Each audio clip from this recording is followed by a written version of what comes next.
Grapsody with Will, Phil, and Reg, trying to keep it real instead of what you usually get from these talking heads. It's Grapsody, we're here to fill the void. 3 black fans, different perspective, got to fill your voice. Coming with the podcast, talking majors, indies in between, yeah, it's all that. And we're down with Fightful, better fall back. Coming for respect, we connect like a ball bat. No need to double check, these are all facts. You're listening to us talk raps. You're listening to us talk raps. Will, Phil, and Reg. Yeah, we're Grapsody, here to talk raps. Yeah, we're Grapsody, here to talk raps.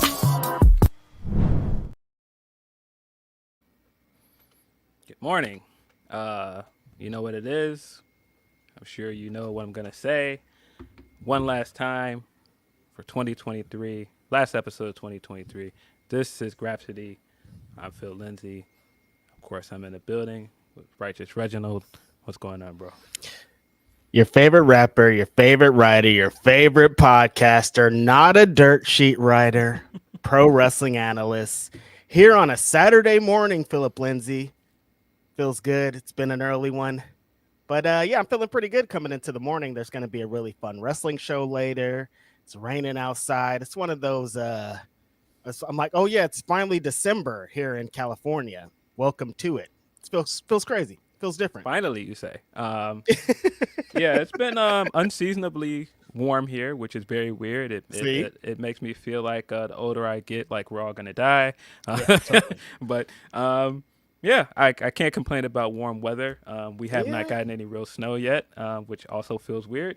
I'm telling you, climate change, we're out of here, Philip Lindsey. People are making jokes. I've been seeing jokes all week of like millennials taking money out of their 401k because there's like, what's the point? We're not going to make it to that. Very gloom. We're out of here.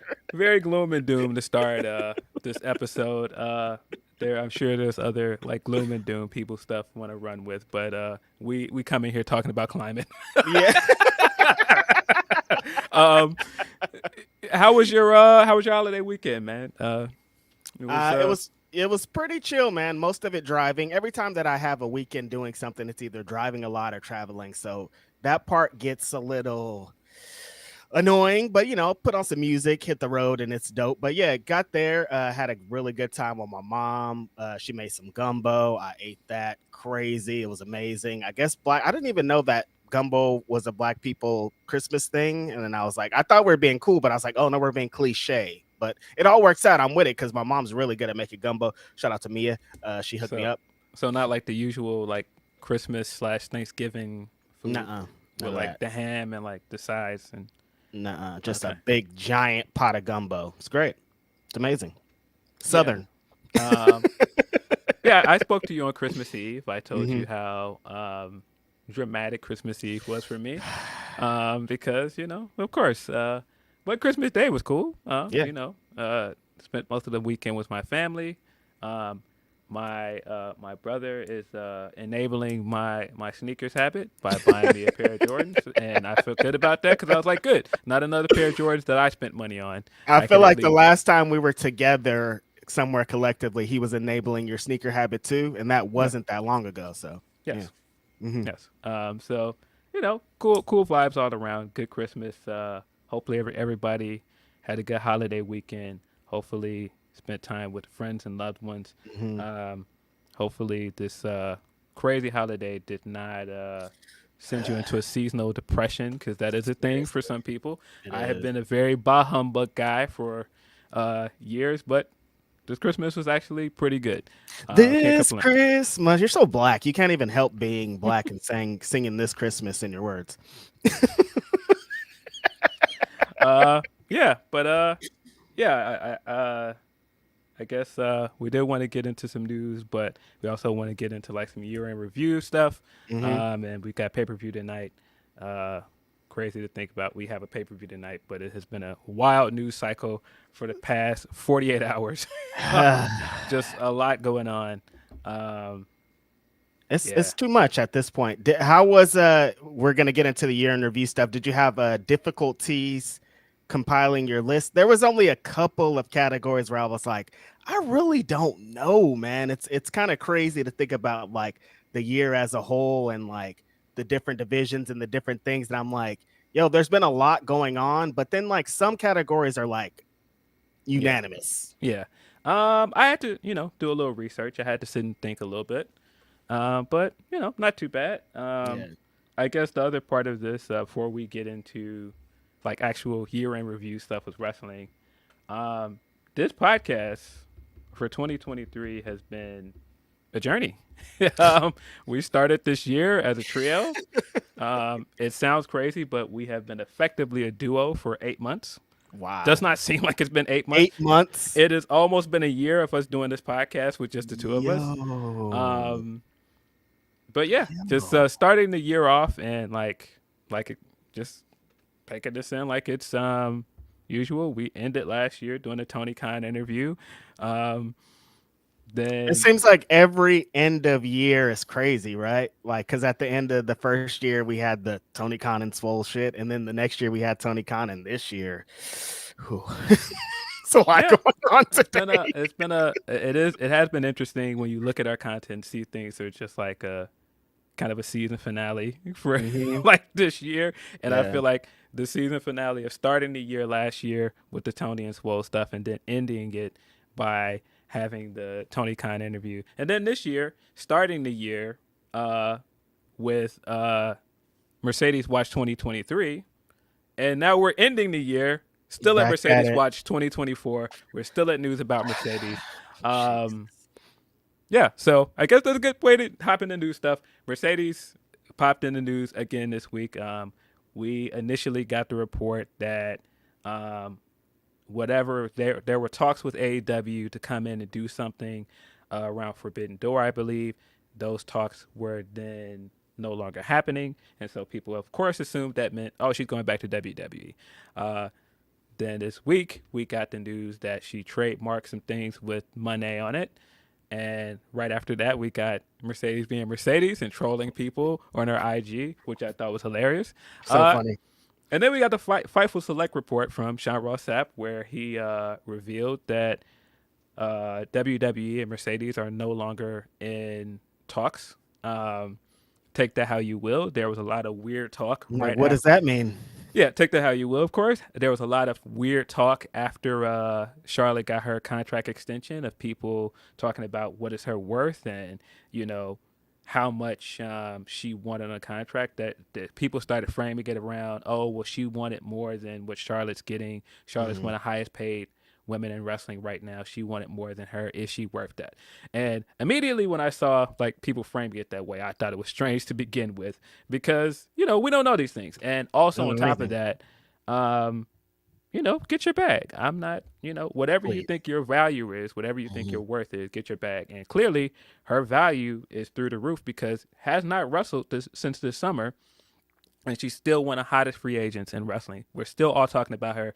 We're still waiting on bated breath to see where she shows up next. So, yeah, she knows where her value is. So pay her accordingly. Exactly. Very exciting, I think, all around. Anytime there's Mercedes talk, I'm just so intrigued because Mercedes is my favorite WWE women's wrestlers of all time. So, like, I'm like, anything that she does for me is dope. So anytime they're talking about her, I'm ready for it. I don't know what these stories ever mean. Everybody knows how to word things in a great way because I'm like, I don't know what that means.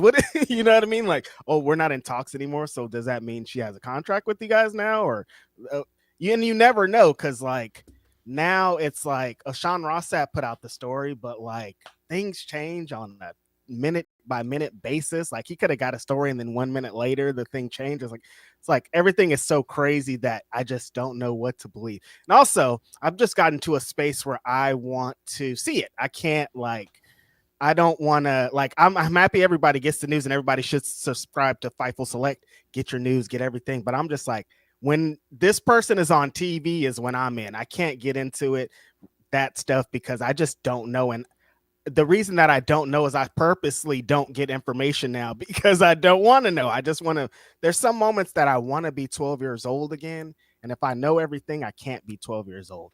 But Mercedes, please get a big giant bag wherever you go. Well deserved. We've seen it. I saw it with my own two eyes, Philip Lindsey. I was at that show in San Jose where she co-headlined with Okada, and that crowd. I've been to a New Japan show in the Bay Area before, and it didn't look like that the last time I was there because Mercedes weren't there. She brings a different crowd. She brings a different energy to anywhere that she goes. Going back to WWE would not surprise me at all. Like, if anybody's going to give up the big bag, that's where you get the big bag. There's leverage now. There's all kind of things she could use to move forward.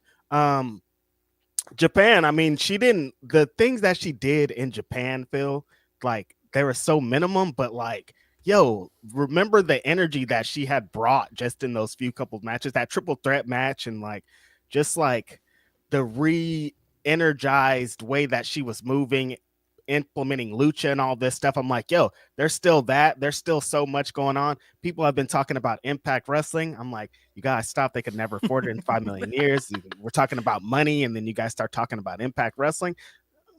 I don't know, man. But yeah, where does this land you today, Phil, with Mercedes Watch? I'm ready to see it. I do think it's very interesting that, like I said, we started last year with Mercedes Watch, and that was going into the New Japan debut and her doing the name change and like trying to figure out what does post WWE Mercedes look like. And now we have an idea of what post WWE Mercedes looks like. And I like it. I don't want it to end, man. Yeah, right. I mean, don't get me wrong. I would pop huge if she shows up at the Rumble in a few weeks. If she wins the Rumble, that's like, yeah, I would pop dope. huge for that. But at the same time, I just feel like there's so much more she can do outside of WWE. I just feel like there's so much that she can do to, cement her legacy on her own. And I just want to see her keep doing that. I said before, there's still matches I want to see with wrestlers from Japan. There's still the big match in Mexico I want to see. I mean, you can't have her show up at All In this year and be in the crowd. Don't tease me. And not get to her possibly being on the card for All In next year. Like, I just feel like you can't do that. Like, I feel like now I showed her on camera 3 times. I'm like, yo, that was a crazy tease, big bro. Like, what was going on?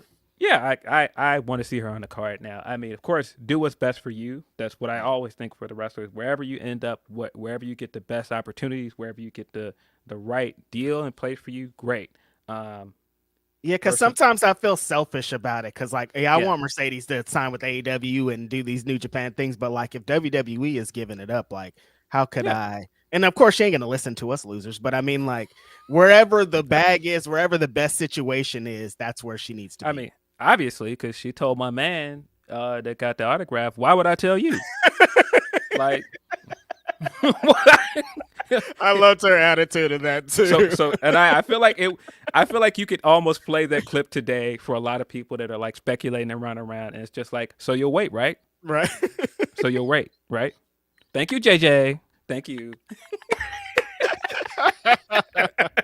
But yeah, I don't know. I don't know what this means. I would love to see her show up in AEW and wrestlers like Sheeta.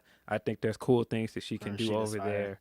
But yeah, her and Thunder Rosa, her and Athena, like, you can just go down. Yeah, the options are there. I just want to see her do new things, man. I just don't want to see her in the same rut. Right. So, I whatever it turns into, I'm excited for it because she's one of my favorite wrestlers, bar none. Not just a women's wrestler, one of my favorite wrestlers. So I'm excited for what this means. It is just crazy when she starts making moves and you can tell she's ready to do something big and come back, and she starts doing like the trolling and like tweeting things more.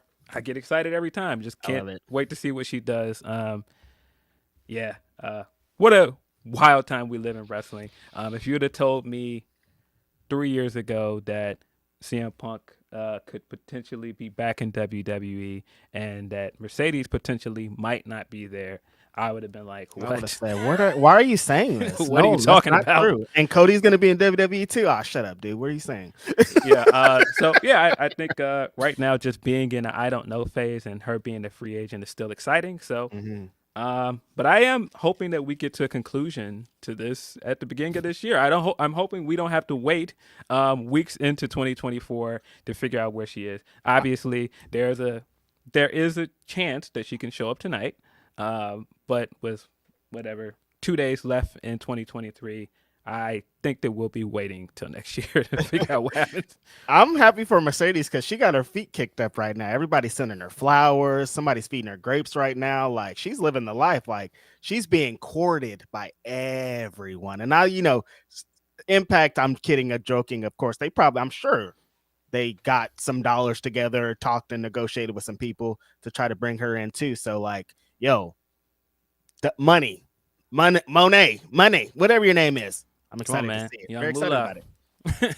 Very excited about it. It's going to be very cool next year. Like at the end of next year, the conversations that we're going to be having based off like all these free agents and based off the new assignees and based off people switching teams and brands and all this stuff.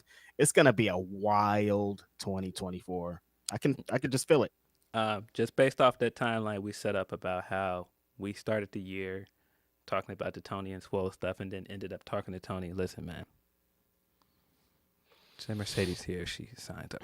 If that's what we're doing. Like, Mercedes. That's all I ask. Right. If she ends up signing over there, Mercedes. we may or may not know somebody over there, but just saying. And if she ends up signing over there, then like, can that be our first over there? Because like, look, the boys are back in town and we're tired of this. But yeah, before we move forward, yeah, Grapsody did have a big year. They finally put our live show onto YouTube. That's right. I forgot about that part. Live your boys now. I forgot. Our 100th episode live at StarCast 6 is available on Premium Live Events YouTube. Yep. Shared it through the Grapsody account, shared a few places. But if you have not seen that episode, you can watch that on YouTube now. It's weird watching it. It is. It's weird watching it months later. It feels like it happened like a year ago. Yeah.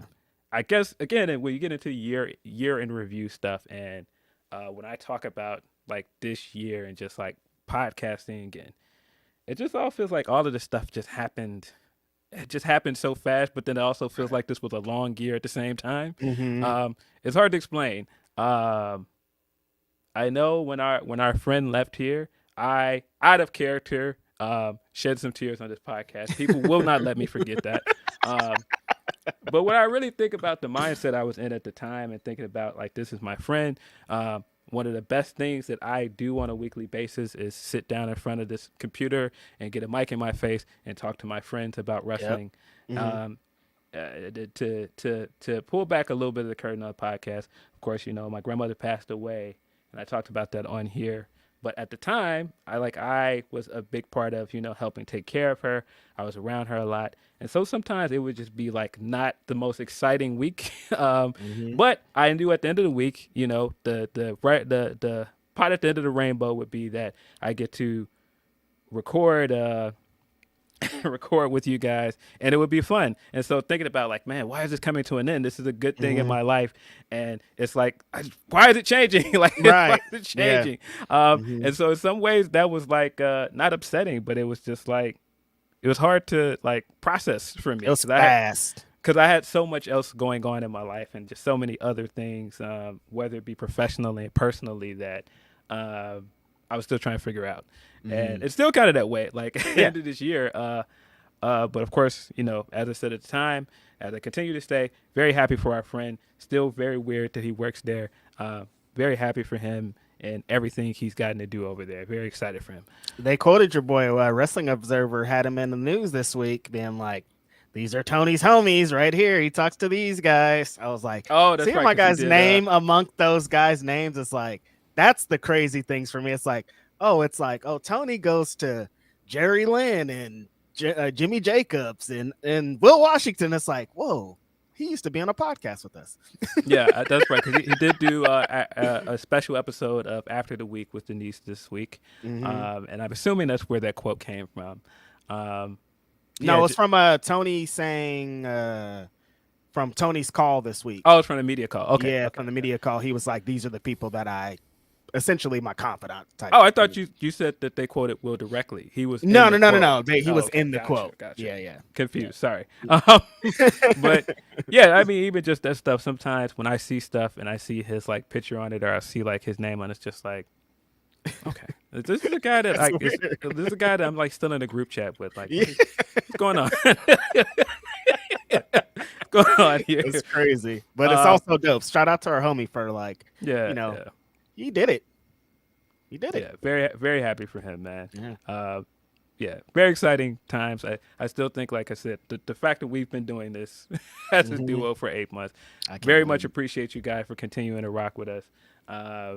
Because, boy, did not know what this thing would look like. It has been a blast to continue to record this podcast with my friend, though. I'm very grateful for the opportunity. Very grateful for our audience as well. I suppose we can get into some supers and humpers. Yeah, let's get into some supers and humpers because we still got a whole bunch to talk about. Chris says, right off the bat, if allegations are true about Jericho, should Tony fire Jericho?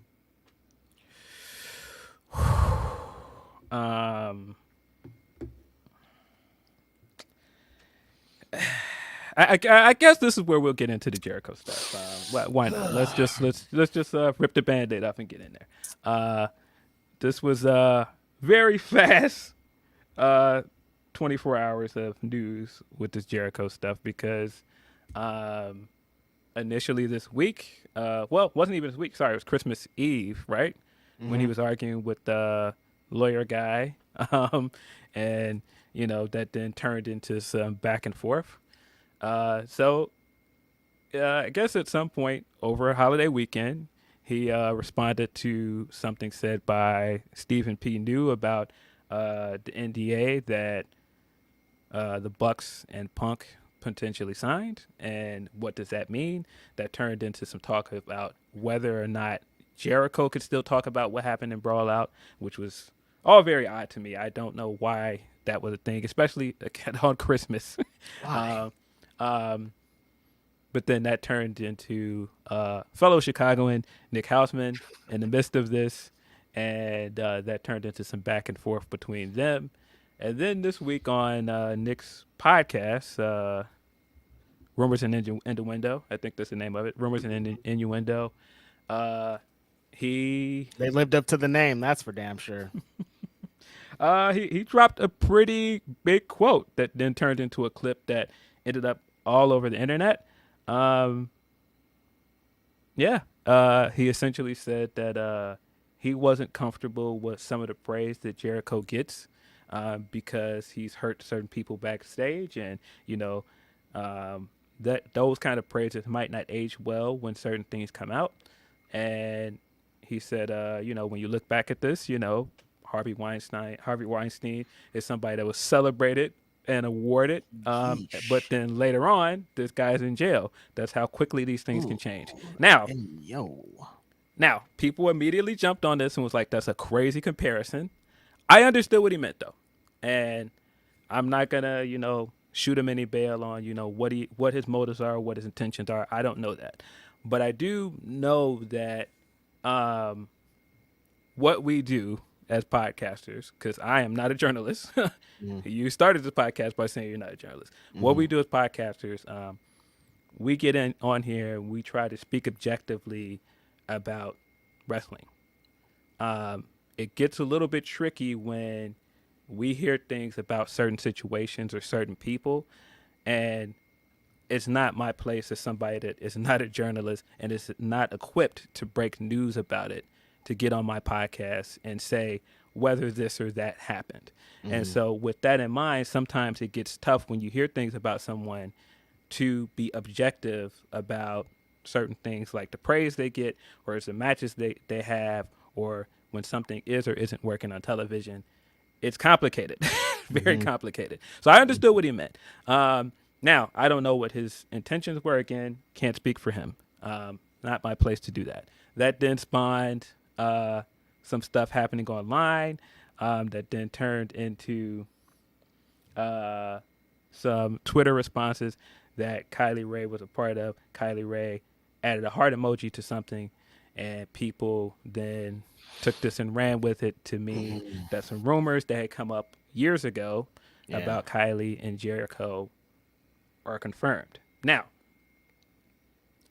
this looks really, really bad. I'll just come out the gate and say this. This looks really, really bad. I can't in good conscience or I can't get on here and say for a fact anything is true because we just don't know. There's so much we don't know. There's so much that, you know, I may or may not have heard, or some things that, you know, might have gotten around, but all kinds of things are out there that people hear all the time.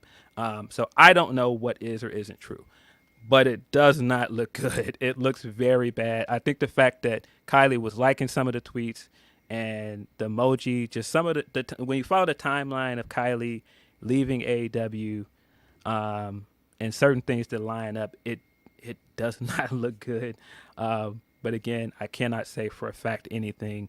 To the question we were asked, if this is true, should they fire him? Absolutely. But I do think you need to do the due diligence and you do need to investigate this first. Now, when you tell me that NDAs are involved, that's when it gets a little bit touchy, because when NDAs are involved, that's not about employees, that's about employers. That leads me to believe that this is a known thing in AEW. Boy, do I hope that's not true.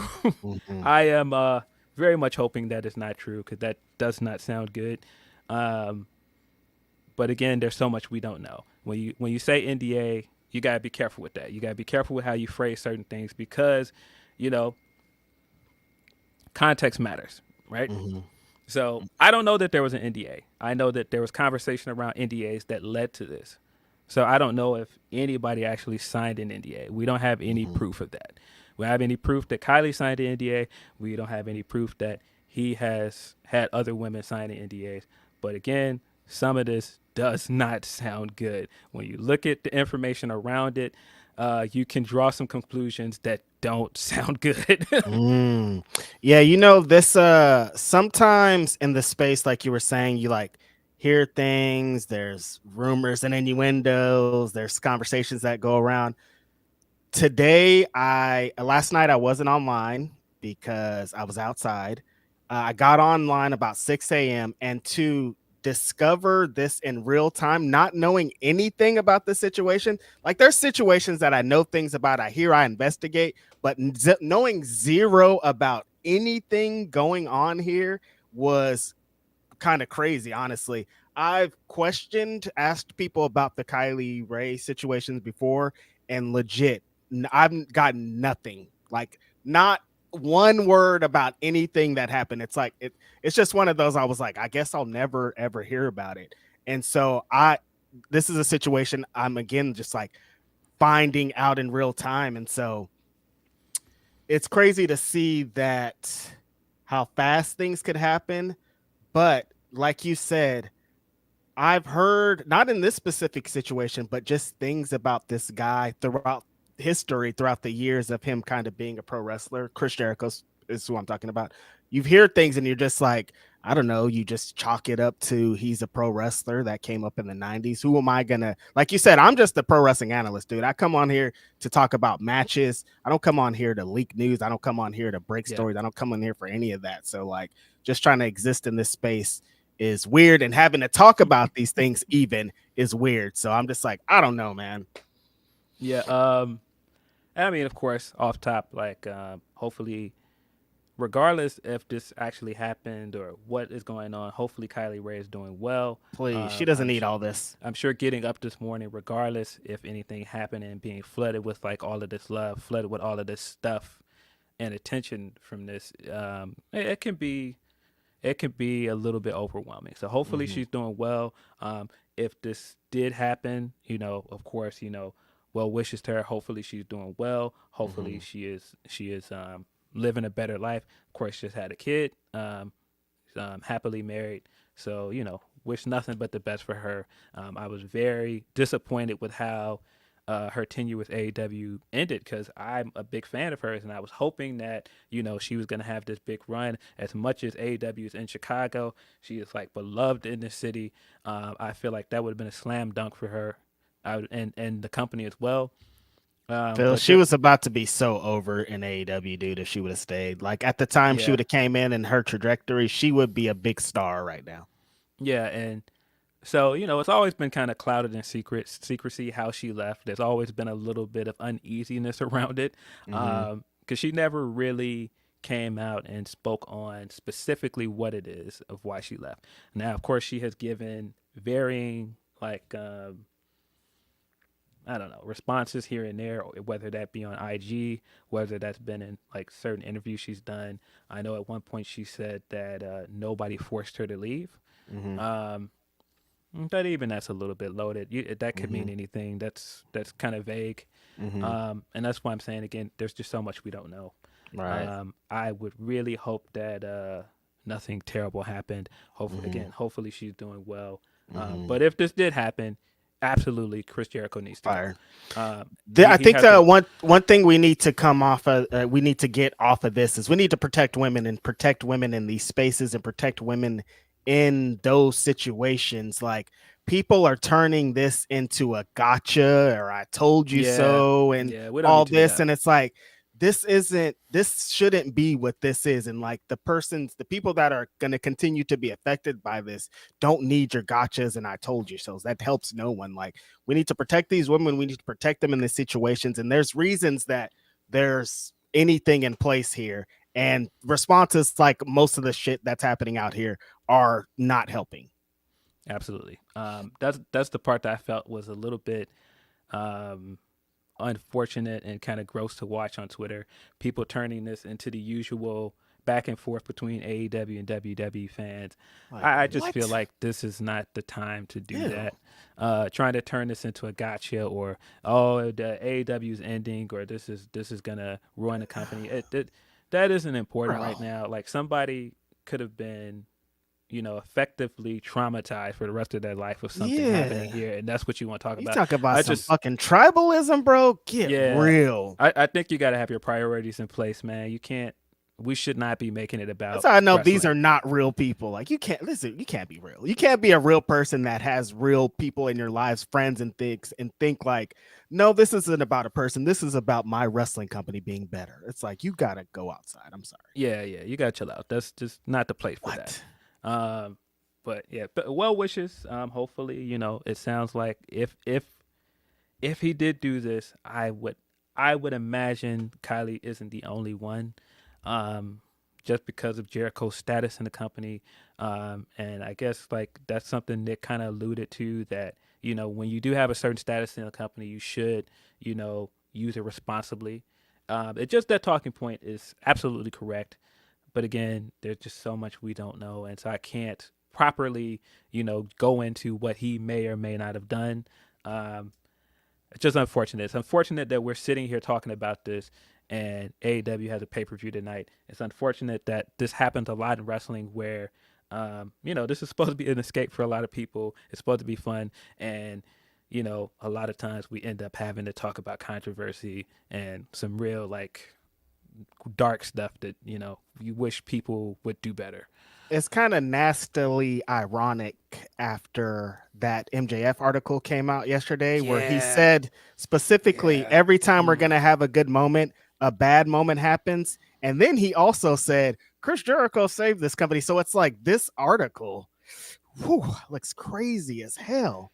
Just 24 hours later, my brother. Mm. Yeah.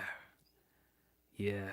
There were a few things about the Max article I really liked. If you don't know, Max did a Players Tribune article that came out yesterday. Very good article. Mm. There were a lot of things in there that I thought were very insightful that I agreed with, but there were like a few landmines in there that Mm-hmm. I saw that people ran with, and take it as you may. I just, boy, what a the timing, like you said, is very, very ironic if that's true.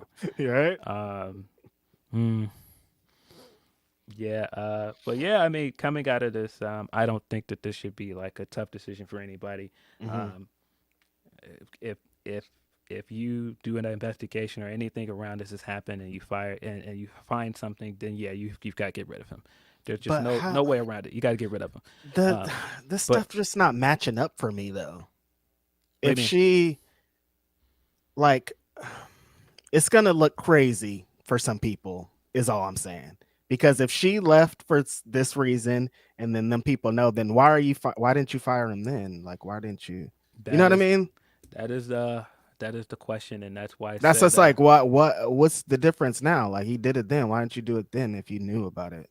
That's the question, and that's why I'm saying there's parts of this that we need to know the full story first. And that's why I'm saying the NDA part of it gives me a little bit of pause, because if there is an NDA involved, that means that more than one person knew about this, which that could be very damning, very, very damning. Tough,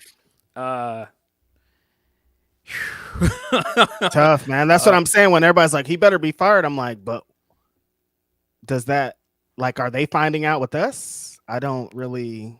That'd be very hard to believe that certain people around the situation just found out this weekend. If this was like a known thing around the industry, known enough that Jericho and Nick brought this thing up where Nick can talk about it, then other people knew. If other people outside of the company knew, then people in the company knew. There's no way that's not possible, man. So again, I don't know. There's so much. I hate continuing to say I don't know, but I also just don't feel comfortable speaking definitively until we have certain things ironed out. I don't know. Let's get into a few super chats, because I'm sure people have some thoughts on this. Marco Dominguez says, here's some money because y'all been continuing this to be great this year, and also because AEW is going to have a banger show again, shrouded by backstage crap. Appreciate you, bro. Yeah, this is again trend. It's becoming a trend at this point. Man, if we come out of 2023 and they end up having to fire Punk and also fire Jericho, oh boy, that is a bad look. That looks crazy as hell. Oh my God. Marco also says, extra money for the people affected by similar situations. Shit is wild out there. Thanks for that, Marco. Orion Ben 666 says, enjoy the new year, Grapsody family. I'm trying to. Yeah, trying to finish off this year on a high note. Hopefully, good things coming in 2024. Hey, Phil, what you doing for New Year's Eve?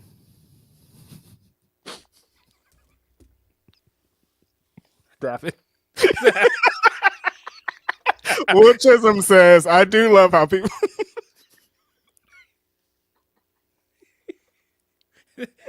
This is why people were worried when Will Washington left this podcast of how we would have order on this podcast. Order, I say. Order. Conduct yourself. Okay. I'm a regular human in the world. I do love how people act like they knew Cody would go back to WWE. Like this dude didn't drop a pipe bomb every Wednesday. Yeah, I mean, that was another thing at the beginning of January, a year ago. We did not expect that by middle of the year, Cody Rhodes would be showing up at WrestleMania. Things happen fast, man. At this rate, Phil, nothing's off the table. Like no returns, no exit, nothing. Like I don't believe anything at this point. Like anything could happen. Like anybody could show up anywhere. Like Hulk Hogan could show up on Dynamite tomorrow. Like nothing would surprise me at this point. I hope not. Don't do that. That's crazy. But I'm just saying. Reggie Simmons says, much love and respect to the Grapsody pod. Wishing you two an awesome 2024. Reg, appreciate you, Reg. As always. Other Reg. Yes. Van Twinblade says, hey, yo, Glory Pro show tonight. 3 stages of hell match with Jake Something versus Warhorse for the crown of the Glory title. That's going to be insane. Ethan Price and Moses versus PME tag match. Yo, Jake Something and Warhorse in a 3 stages of hell match. Sure, it's going to be destruction, disorder. Check out Glory Pro, of course, and I appreciate you, Van Twinblade. Appreciate you as always, Van. Mike290K says, no male talent should be telling female talent to go to their locker room, in my opinion. Yeah, I don't. Anything about that. Yeah. No, Mhm. no, it's Yeah. not a good look. Yeah, That I was hoping that wrestling was out of that 80s mentality, 70s, 80s, 90s mentality, but yeah, I just hope it is, man. Damn. that kind of culture of yeah, come in here with me and I'll get you a spot on the show, or I'll do Hmm. this for you. I'll get you a push. Yeah, disgusting. I hate it. Shane Monster says, Seahawk voice. You know who we don't know? These people. You do not know these people. I've been consistently telling you this for a long time, guys, but this is again why you have to be careful with people you put on a pedestal. You got to be careful with how invested you get into picking sides with stuff because, as always, you do not know these people. Behind the scenes, shit could be crazy. Mike also says the same Twitter accounts that are calling for Jericho to be fired still support Vince McMahon, who is the biggest known sexual predator in pro wrestling history. Nick Houseman needs to be canceled too. Yeah. Unfortunately, that's kind of an issue with wrestling. It's hard to take a moral stance a lot of times with We're certain talking things morals. because it's so many uh it's so many things in wrestling that it just feels like, man, it's hard. It's hard. I'm saying. But yeah, I don't know. I can't get into the Nick stuff again. I don't know what his intentions are, so I don't want to speak on that. Mm-hmm. And then Chi-Town Spurs says there's no point in tribalism. Wrestling culture itself is broken. Doesn't matter what company. I hope they take them off the show, but I don't think they will.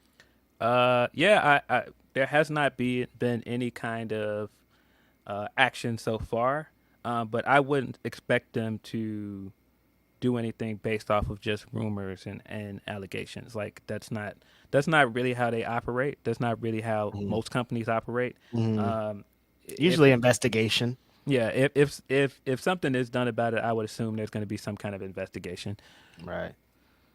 Mr. CJ Lilly says, hey there, do you have any predictions where the free agents will go? I think most of the WWE ones will resign. Seth, Becky, and Alexa will resign. Drew and Owens more than likely. A few might go the other way, like Andrade. Yeah, we got the Andrade news this week as well. We Mm-hmm. got the report from I think it was Dave, where Dave initially said that part of him doing CMLL was to raise his stock, in case he wanted to leave AEW and do other things. And so that came out initially, and then this week we got another report that some people close to him and in his camp think that he could end up going back. We have made several jokes about Andrade on this Using podcast. another company to raise your stock for to get you a deal is crazy. Yeah, we've made a few jokes about Andrade on this podcast. It is funny to think about him getting to do CML, having a fantastic run in the Continental Classic, and now at the end of this, we're talking about him possibly leaving. That is wild. It did cross my mind when Charlotte Jeff signed. Jarrett levels of finesse right there. God damn. It did cross my mind when Charlotte signed the extension. I was like, man, I could see Andrade going back because I have to imagine he wants to be in the same company with his wife. Yeah. So Felt like I the don't know. only chance that AEW had to keep Andrade was Charlotte Possibly Flair, getting Charlotte. possibly And, Vince you can see the chess moves, bringing in Rick Man. and some other Man. things they were doing. But just looking at stuff that WWE's done this week as well, or over the past 2 weeks, bringing back, making sure to lock up Charlotte, making Yeah, sure. I'm gonna say they probably were on the other side doing the same thing. Like if we lock down Charlotte, we probably can Yeah. get Yeah, Andrade. making sure to lock down the contract with Charlotte, making sure to bring Selena back in. Of course, Selena has a husband in AEW as well. Selena was Andrade's manager. They were very successful as a duo. I feel like those were moves to try to, if you can, get Andrade. So I very well would not be shocked if Andrade ends up going back to WWE. Do you think there's any chance in the world that Seth and Becky are not gonna sign big contracts over there? I don't know. Yeah. Because I immediately want to say those two feel like lifers. That's how I feel too. But you never I said Yeah. 5 minutes ago, you just don't You know just these never days, know. I man. mean, we were saying Edge was a lifer at the Yeah, beginning exactly. of this year. If you would have told me Edge was in AEW, I'd be like, get out of my face. Why are you talking to me like this? Come Right. on. So I just don't know. I off of on the surface, I want to say they seem like lifers. We got the Becky quote recently of how she said how much she loved being a WWE superstar, how much it meant to her to be at the forefront of women's wrestling and to inspire more people. So I don't know. I feel like there's a chance that she could go to AEW, but my gut is they're probably gonna stay put. You think that there's no chance that one would go and one would stay though? Oh no, I think if one leaves, I think they're both Package. leaving. I think I think Seth is going wherever his family is, pretty much. Right. Like if Becky leaves, that's where he's going. If Becky stays, I feel like he's staying. Interesting. I couldn't seeing Becky in AEW sounds crazy. Like Seth doesn't sound crazy in AEW. Like that's like No. yeah. I Yeah, mean, I of think course. they both could be very successful somewhere else. Yeah. But I just don't know if I believe it yet. I have to see the I believe can't. it. Yeah, I don't know. I don't know if I could believe it. Yeah. That would be wild though. Yeah. Dan V900 says Don Callis has a job after allegedly harassing women in Impact who wanted him gone and signed Flair. TK would have known about Jericho with the timeline. Yeah, again, that's the unfortunate part about morals in wrestling because there are a lot of people that are still in this business that have done some, well, allegedly done some nasty things. So we don't know. Why do we have to like this? Why couldn't we like another sport or another something that they don't do this? But then you think about all the other ones and they're doing it everywhere else too. You can't get away from this shit. Yeah, unfortunate. Terrible place. Sorry, people. Shanika says, "Hey, Shanika, dropping some year in love. Thanks for everything this year, and wishing you two and the entire Grapsody fam an amazing, prosperous 2024." Appreciate you, Shanika.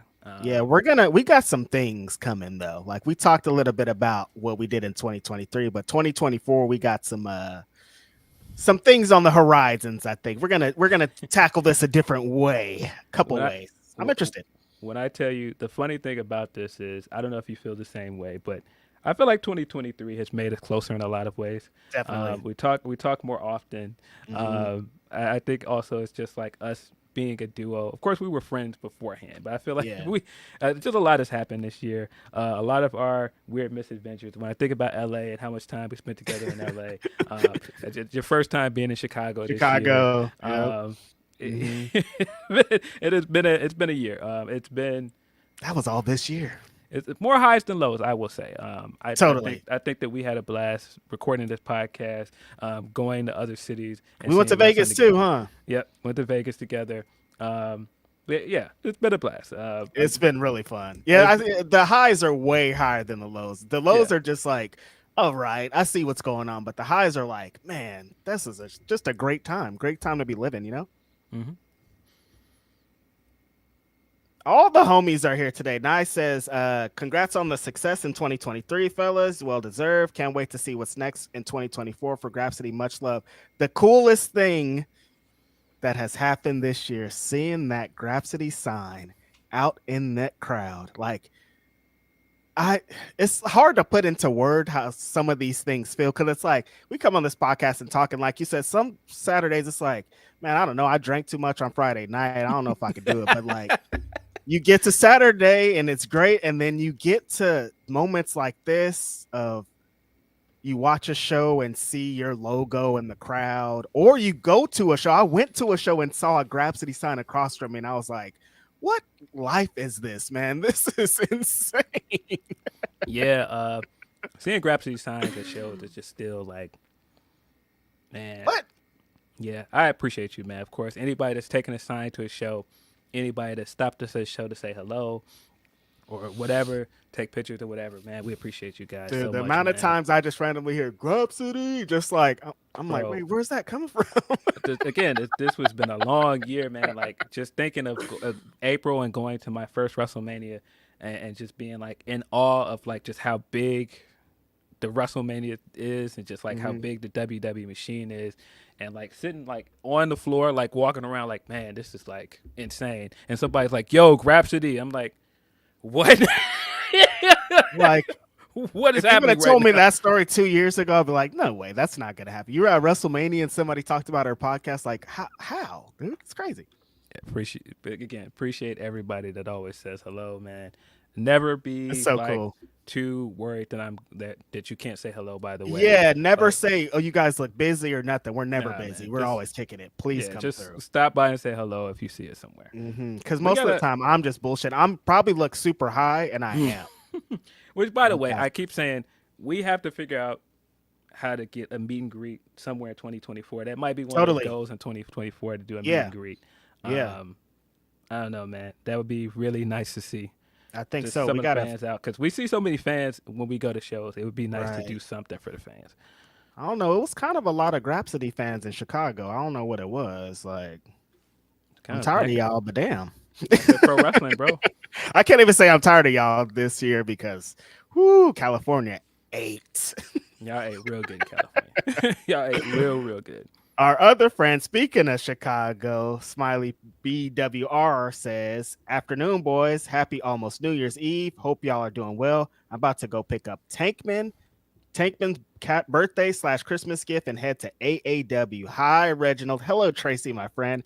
Merry Christmas. Happy New Year's. I love you. You're cool. I hope you're having a great holiday. And you're going to watch AAW, and I'm jealous." Yeah, appreciate you. I often think about our car ride to All Out. Mm-hmm. Um, appreciate you as always, Smiley. Shout out to Tracy, my transportation and board while I was in Chicago. She took me to White Castle. I had never been to White Castle, and then she Really, drove us to I don't know if there's any White Castles in California. I feel like me and will close down a White Castles. Like we like sat and talked on a White Castle for hours one night after Where was AEW that? show. Chicago? Yeah. Mm. Yeah, no, I had never been to White Castle, and then like I said, Harold's. I still like just dream about that chicken and mild sauce. Whew. Shout out to Keith Chicago. Lee, by the way, putting us at number 3 of Mhm. best food places he reviewed this year. Why they trying to Very get Keith Lee out of here? It's his opinion, you guys. very well deserved, Keith Lee. I appreciate you. I have no doubt that we could land that high on your list, but I did not think we were going to beat out a city that is renowned for food like New Orleans. There was no way that was going to happen. So Yeah. being among Houston and New Orleans, Ain't nobody beating New Orleans. nah, Houston as well. Houston has amazing food. So Houston does have some bomb ass food, honestly. But yeah, Chicago. I'm telling you, that's where it's at. Muy guapo Mott says, first time chatting, but I wanted to give you appreciation for both of you. I've been watching since the first episode, and hands down, this is my favorite content on Fightful. Keep up the amazing content, bros. Need Hater back, LOL. Thank you so much. appreciate you. Very excited to see Hater possibly show up next year in 2024. If again, that's another opponent. If Mercedes is there, that I would love to see her wrestle. Yeah. I love a first time, long time caller. Very cool. Appreciate anybody that's ever sent anything to Phil and I or Phil, Will and I. It's just like, you guys don't know the appreciation because you do not have to. Like, it's hard out here. Definitely hard out here for a pimp. Man, then Chi-Town Spurs says, if you asked me a month ago, I'd say Andrade should go to WWE. But after the C2 and possibilities of working more in CMLL and New Japan, I want him to stay. Yeah, it does feel like he just started cooking. Like, there was so much more I wanted him to do, but I feel like going to Collision this year has helped him a lot. He had some banger matches. Had that ladder match on Collision this year that I think people forgot about. The matches he had with Bud Matt this year were incredible, and just the run he had in C2 was great. So I do want to see him do more with AEW, but I just feel like it's bound to happen. I feel like he's bound to end up back with his wife eventually. He is horny, so he got to be back with his girl. Y'all see how horny the man is. He needs that all the time. He needs to wrestle and then get into it. Like, you know what time it is. Having a good match and then going back with your wife. So it's something a lot of never experienced. Jerome Walker saying, jumped out there with this one. Triple H literally beat the F out of China. You hear that? Nothing. Let's stop pretending to care about women in wrestling. Enjoy day one and the Rumble. I cannot speak for everybody and say that everybody has heard that. We don't know that. I've never heard that. And we don't know that that's true. So I cannot, I can't That's jump off wild. the cliff with this. But again, that's why I'm like, I don't think you should do the tit for tat thing. I don't think we should be doing the, hey, well, one person in this company did something bad, so don't act like you care about women now. That's just, I just think that that's a false It's a equivalent. For lose one, lose. it just doesn't really do anything for this conversation, man. Adam Russo says, "How bad do you feel for Sammy right now?" I think on the contrary, Sammy's probably like, "Oh God." Yeah, of course, Sammy is teaming with Jericho again. Um, Sex Gods are back together. Unfortunate name for this The tag most team. unfortunate name of all time, I think. Sex Gods are back together, heading into the pay per view tonight. Yeah. Hmm. Yeah, I don't know, man. Like Sammy's in a interesting position, man, because you turned him face again. I just don't know how many times you got to try a face turn with this guy to see that it just doesn't work. Um, ugh, yeah, this could end up very much harming Sammy. But again, I don't want the wrestling stuff to come before the real world stuff. If he did really harm some people backstage, then Yeah, regardless of what this means for Sammy Guevara, Sammy's gonna be Jericho all got to go. right. Yeah, this don't got nothing to do with Sammy at this point. It's crossing something else. Jack Witt says it's 4 a.m. here, so going to bed. Today's news cycle made it hard to sleep, but wanted to give my love to Grapsody and wish you both a great New Year's. Thanks for that. Appreciate Being up you. at 4:30 a.m. listening to us for any amount of time is insane. Yeah. I was up very early this morning because I was You were. watching. I was getting some text. I was like, "What is Philip Lindsey still doing awake right now?" Yeah, I was up early this morning watching wrestling still and watching, and then all of a sudden the news stuff happened. It's just like, oof. Um, Awkward. but yeah, a lot of really good wrestling this weekend. If you did not catch the Stardom show I was gonna ask you about that. from this week, it's Mhm. on YouTube for free until What? January 2nd. So you can just go on Stardom's YouTube and watch the entire pay per view. Apparently, there was like a runoff at the end of the pay per view. And so part of the main event got cut off. And so, Oh, I saw their tweet of them being yeah. like, "We're a- sorry." Yeah, as an Mhm. apology, they put the entire pay per view out for free. At first, they put the main event out for free, but now you can watch the Wow. entire show on YouTube until January 2nd. Look at Stardom. I Good for think them. that's a great steal because it was a good show.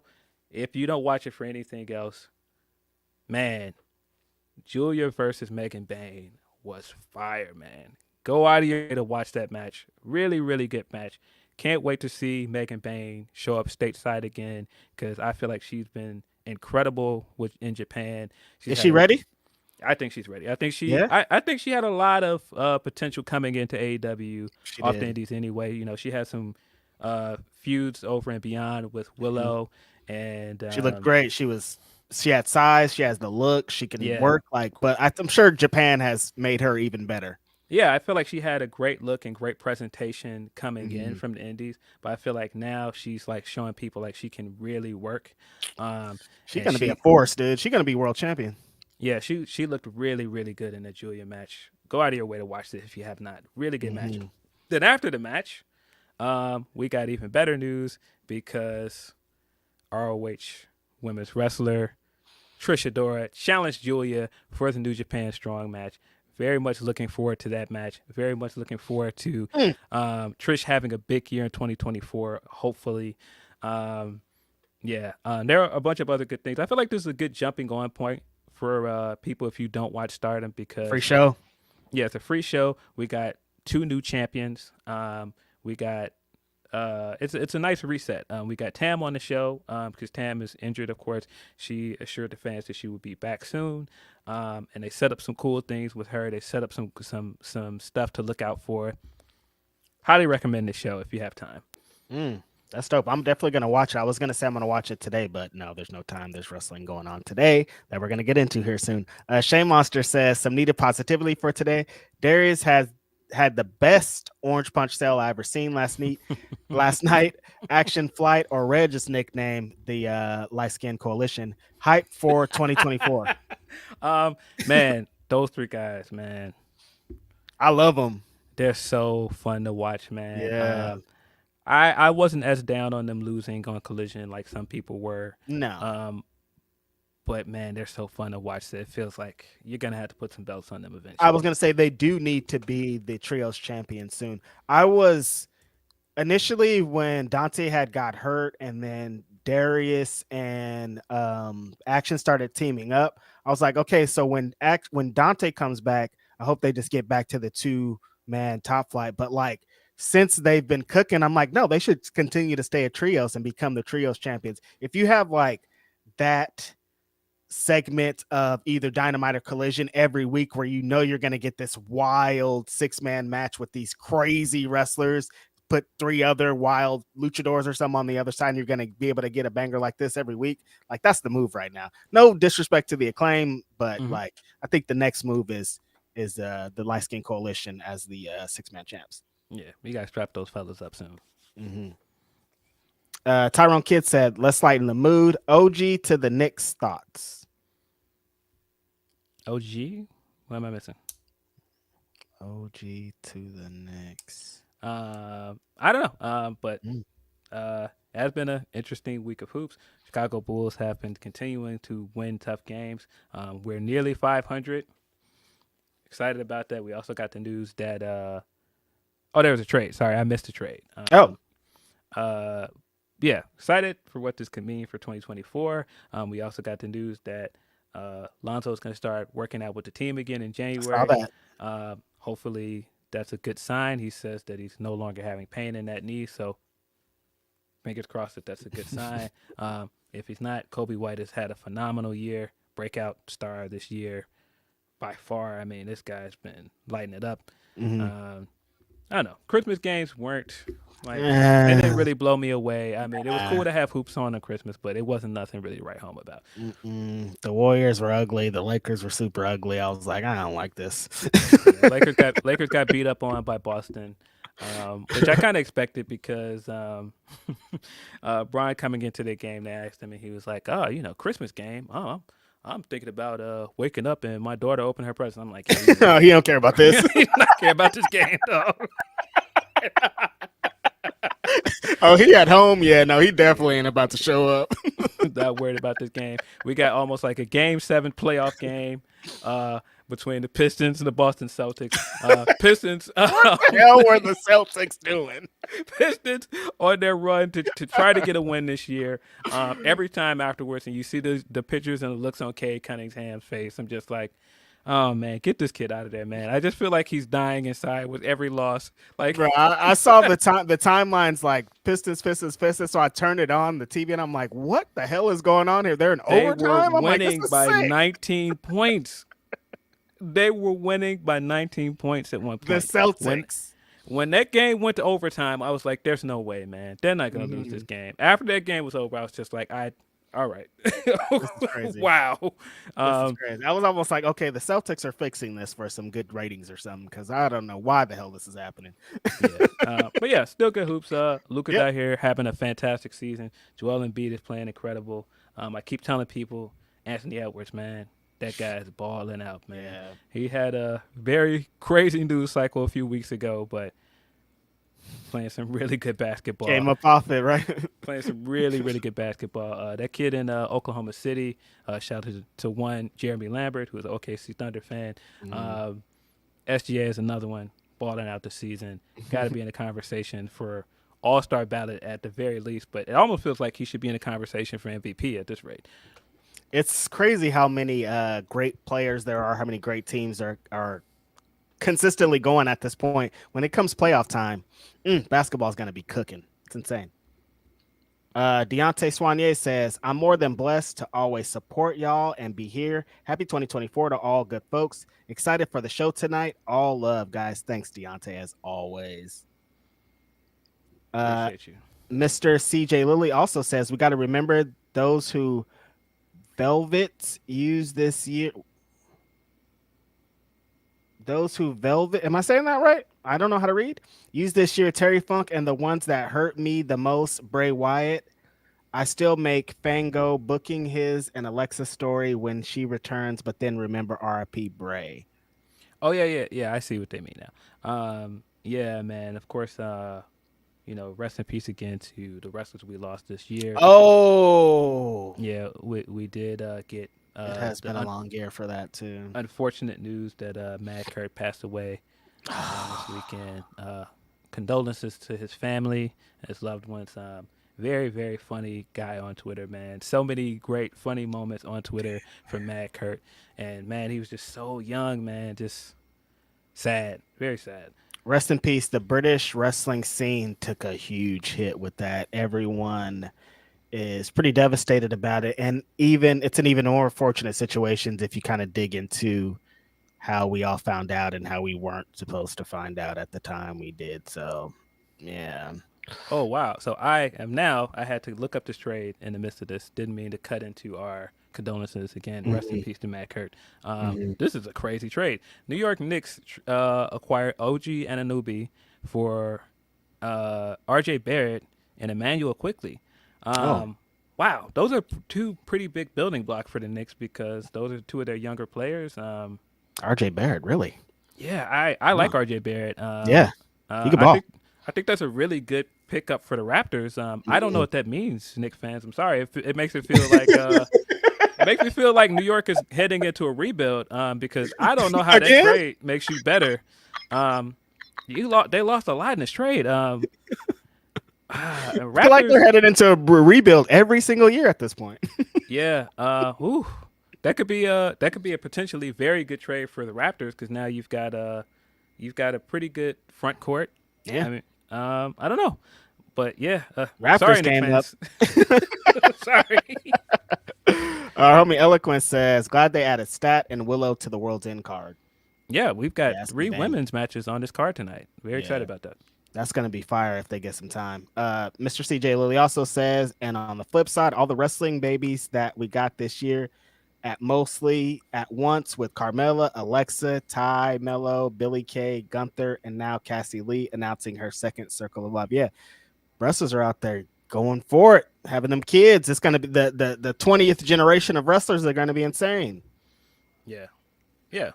Very some good news today. Thank God. People welcoming new additions to the family. I believe Peyton just announced that they are expecting their second kid. Her and Sean Spears. Mm-hmm. Good for them. Shout out to them. Hopefully they have a nice and healthy life and everything over there. Deontay Soignier also says, Tam Tam return. Let's fucking go.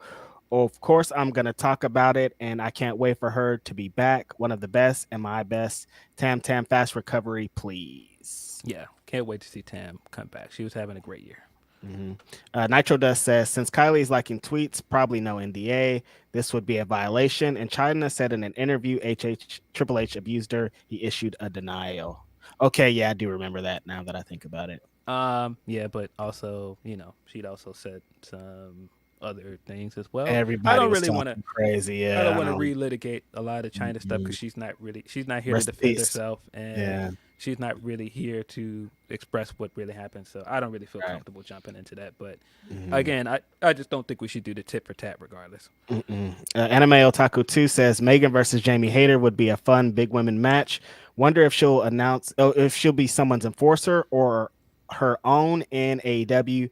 Martin plus action equals House of Half Black, as they made that joke before. Yeah. Man, that duo would be kind of crazy. Megan showing up with Jamie when she comes back. Whew. Oh, they're killing people as a tag team. That'd be sick. Yeah, that'd be crazy. Hey, what's over there says if Andrade might be going back to WWE, give me Andrade versus Rush in Andrade's last match. Yeah. Yeah. Dang, I wish we would have got that in the Continental Classic.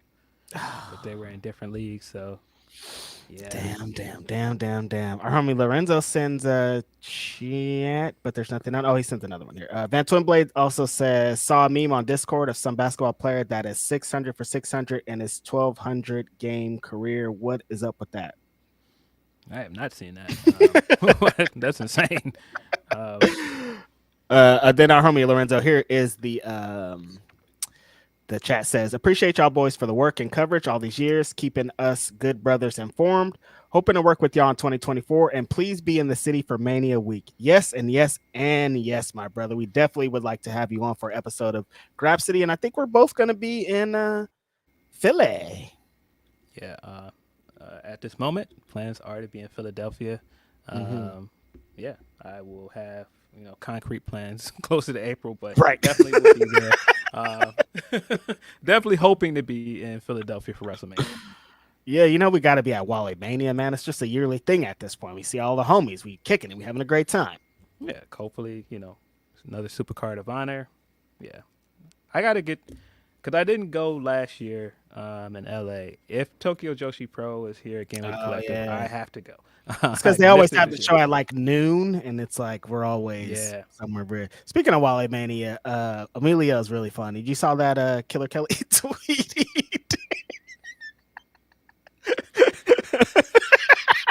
I didn't Yeah, see bring it. your sister. It'll be a great time. I didn't see it, but he's a funny guy. I talk to him often. He's so and funny. Shout funny, out to funny guy. Emilio. Yeah, he just put up interview with Karen Cross on his YouTube channel. Really Oh, cool sweet. stuff. They did jujitsu in there.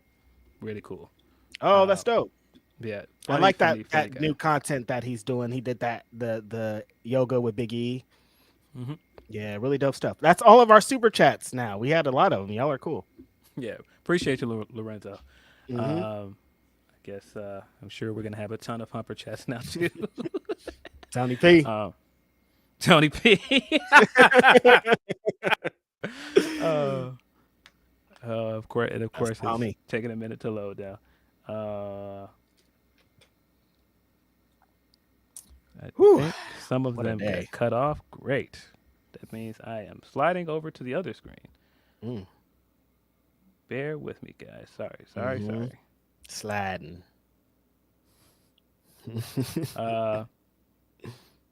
Here we go. From Arduit, he says, for Graps, thanks for another year of Banger Podcast.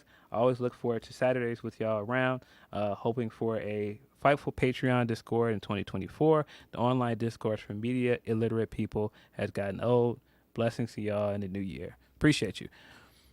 Dope. Yeah, that could be something interesting. I'm sure Sean would be into a Discord. Yeah. From Amwar Starwind, he says, Grapsody, thanks for another year of conversation, jokes, and laughs. You bring a great light to the fandom. Phil, what do you want the Bears to do in the offseason to improve? Reg, what do you want the Warriors to do to maximize the rest of Steph's prime? Get rid of Draymond. I keep saying, like, if they wanted like a destination for Zach makes a lot of sense in Golden State. Mm-hmm. I don't know how that they. I would like that a lot. I don't know how they make that trade work. I don't know if they have enough to deal him or get him, but yeah, I think Zach would work out really good over there. But honestly, it's like the Warriors need a big man. It's like they continuously get just beat up, bullied on the fucking court all the time. They need somebody that's going to be out there running niggas down. What do I want the Bears to do?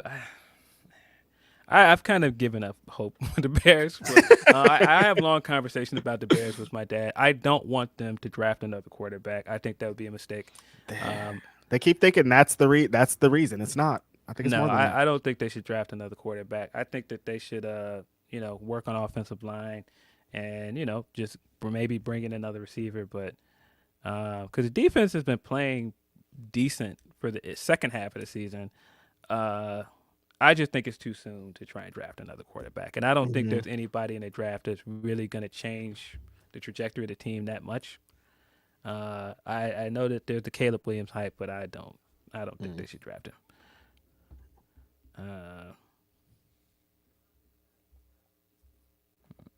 Here we go. Sorry. Tony P says, I was going to end Petty the Week with y'all, but Miss Monet said, hold the hell on. After the Sean report, all those posts made on social media made sense. She was trolling the hell out of Hunter. LOL. Yeah, no, that I found a lot of this stuff very, the very big funny. Hunter in the back. I cried. He's so funny, man. Yeah, no, definitely trolling. More from Tony P. He says, I hope that I made people smile and laugh. just depressed and saddened with all the current mess now. Yeah. It has made me not excited to see the show tonight, not putting in my 2 cents at all during it. Just wish for a year in wrestling where it doesn't end messy. Other than that, wish everybody a fruitful new year and just want everyone to be kind to each other. Yeah, I Mhm. could very much understand people not being as excited to watch wrestling tonight And turned based off. on this Yeah. news. It's unfortunate. Yeah, Uh, but yeah, Tony P, I think you brought us a lot of joy and a lot of laughs, definitely with your contributions to our pod. We always appreciate you supporting us. It's always a good laugh for us. Sometimes you just need that because, like, at the core of this, Phil and I try to get this over to you guys so often throughout this podcast. You can make a compilation clip of us saying it. We just are about these jokes, man. At the most, we want to get a joke off, and they do not let us. yeah, there are times that I am itching to get a joke off, and I just know it's just not the right time, and so I'm just like, yeah, let me chill out. Let me But keep this one. let me keep this one in the draft. But more often than not, I'm trying to get a joke off, and I'm Yeah, legitimately surprised how often sometimes people think that I'm being serious, and I'm like, right. how long have you guys been following me? Like, Right. I don't know. But yeah, man, thanks Tony P for consistently sending the humper chats this year. Yeah. Um, fellow Hoops fan, fellow Jimmy Butler fan. Hopefully your Heat have a decent year. I don't know. I'm not sure how you can capture lightning in a bottle and have the year that they had last year. It's gonna be tough. Um, but at least hopefully it's competitive. That's all I can give you. I don't know. I was gonna say Uh, the Celtics ain't trying to make that happen, but the way they was playing to get the Pistons, I don't I know. I don't believe the Celtics. I've been saying it for longest. I just don't believe them. I don't trust Yeah. them. I You would think they should be the favorite to come out of the East, but I just Right. don't believe it. Yeah, it's not looking like it. From Bizarro Big L, he says two of from Bizarro Big L, two of the best haters in the game. If only Cresta was a morning person. Tired of the news, just want to focus on the meat fest we're going to get tonight. Speak of Seth's mindset. You got to remember he made a Tyler Black shirt this year. Who knows what he does? Yeah, that's what I'm saying. Anything can happen. He could possibly end up back over there, but he could also end up, somewhere else. Who knows? Yo, damn, that's another. There's like a couple of them that like somewhere else, man. I know like the way that he would work in AEW or New Japan, he'd probably die just for trying to prove. Like imagine like him and Rollins. I mean him and Osprey in that dollars for dollar match that they was talking about. Like, come on, man. You know what he would try to do against Osprey just to show y'all niggas that y'all have had him fucked up for a long time. Yeah, he would definitely try and go above and beyond, but could be a fun match. Yeah. I don't know. There are a lot of things I would love to see him do outside of WWE, but Does he still have stuff to do in WWE? I think if he gets that main event this next year, there isn't much more for him to do. He's pretty much done everything there is to do. Right. Um, from Desi Baby, since it's a very generous humper chat. For Grapsody, hey you guys, I don't normally get to do this. Single mom life is real, but I want to bless you before the end of the year and Oh say my thank God. you. I don't have a wrestling crew in real life, but you give me a great content every week. Happy New Year, man. Thank you Appreciate so you. much for the support as always. You're always in a number of our podcasts and super chats. So super cool. We really appreciate that. Thank you for your support as always. Yeah, yeah. When people say that sometimes like they don't have like their crew of people to watch wrestling with, so they like come to us for like their wrestling conversations. It just still feels weird to me because I know what that was like to not have Oh friends yeah. that watch wrestling for a long time, Yeah. and to not just find that through the internet, but then kind of find a place where we can sit and talk wrestling through this podcast, and other Mhm. people, feel connected to us because of that. It's I don't know. It's surreal. It's surreal to It think is about. surreal. Yeah. It's like what? Like people like that's what I always like try to convey to people when I tell them I'm like it's stressful sometimes it's upsetting. I want to make more money. There's all this, but at the end of the day, I like wake up and talk about pro wrestling, and people want to hear my opinion. And it's like there's nothing better than that. 13-year-old Reg heard that he'd be like, "Shut up, fool! You ain't doing that." Like this is like I'm living my dream, man. I'll talk about wrestling for a living. That's like crazy. See, one more from D-Lo Diggs. Let's up to the guy, D-Lo Diggs. Shout out to you. Hope everyone is safe this new year. Love to the Graps for another great year. Also, I don't know what's been wild. Seeing Akon clips going out and about women or Broncos trying to finesse.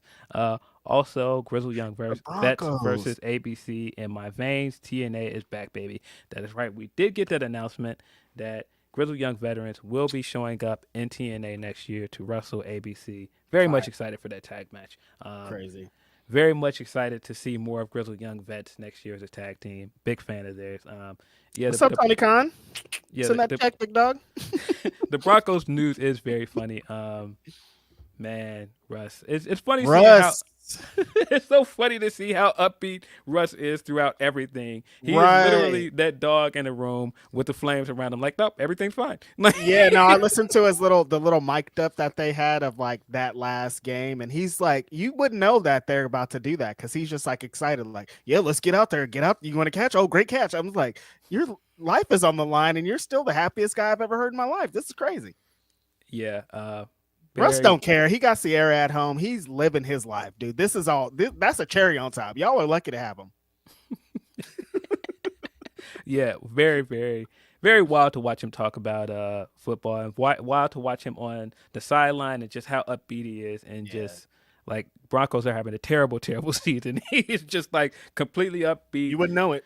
Like God-fearing man, just you would not know anything bad is happening around him because he's Rod Flanders.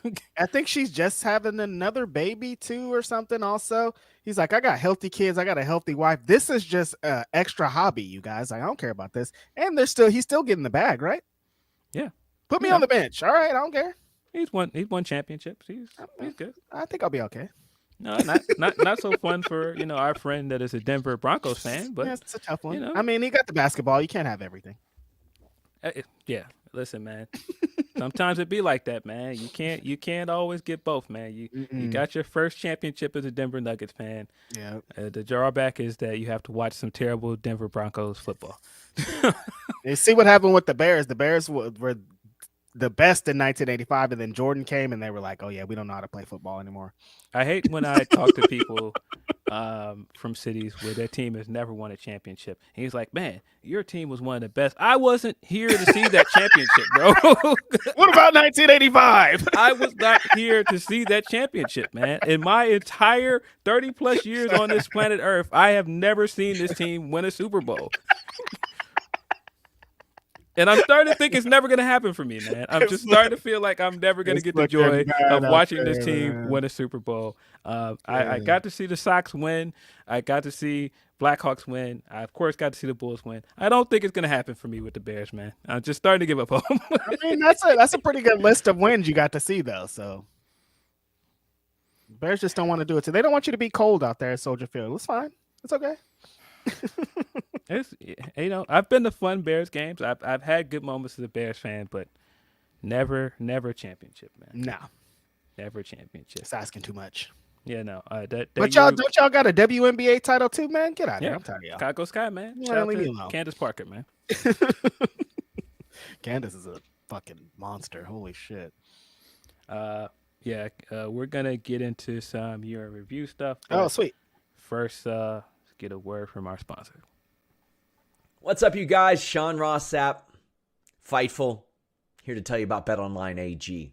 The highest credit card acceptance industry-wide, 25-plus year track record, safe and secure online environments, payouts in minutes, the fastest in the industry. You can bet big with their high limits and rebet functionality, the earliest line, so odds open before the competition, the industry's best bonuses on every qualifying deposit, and we're talking on everything. Wrestling, they got it. MMA, they got it. Boxing, they got it. But hey, you know what? I know we're Fightful. We don't just live for that. Football, basketball, baseball, hockey, racing, esports, anything you can think of. Not only that, this is exclusively where Fightful gets our lines from. If you hear us talking about lines on a prediction show or on our post shows, it is always from BetOnline AG. Please bet responsibly and only bet what you can. BetOnline.ag. Yeah, please bet responsibly. Don't be one of those guys, man. Don't don't be one of those guys that's trying to get all them parlays to hit.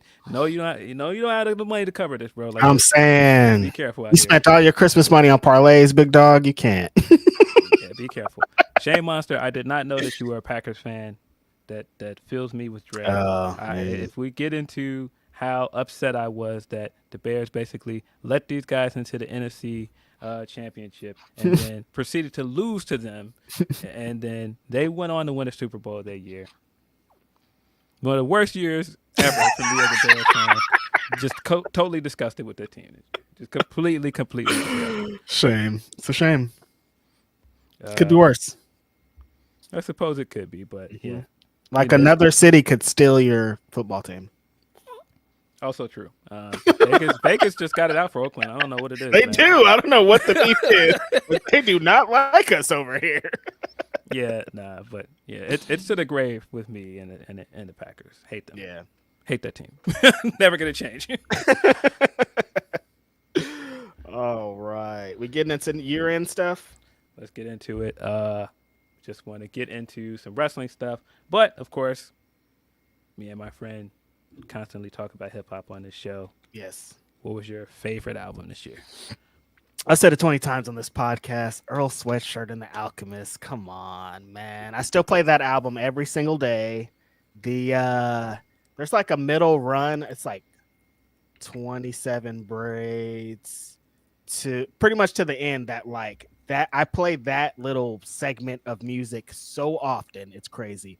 It's just everything that I want in hip hop. Honestly, it's just like, it doesn't get super complicated for me. Like a dope beat and a dope rap. That's why Earl Sweatshirt is my favorite rapper, because I've described it on here. He don't do no tricks.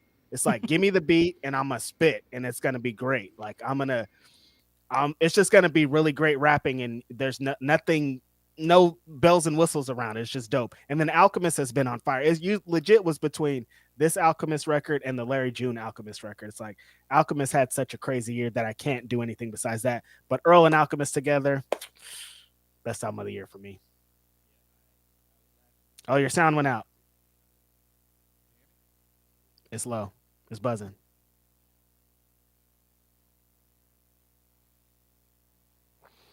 The buzz. Okay. Nope. Same thing. Nope.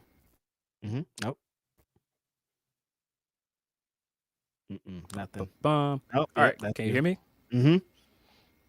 All right. Yeah, it's so funny because when we were talking about year-end stuff, I know my friend, and I was like, oh, he's going to come straight in and say the War Die album, his favorite album of the year. Did not expect anything different. I really enjoyed the War Die album. I think it's one of the best albums this year as well.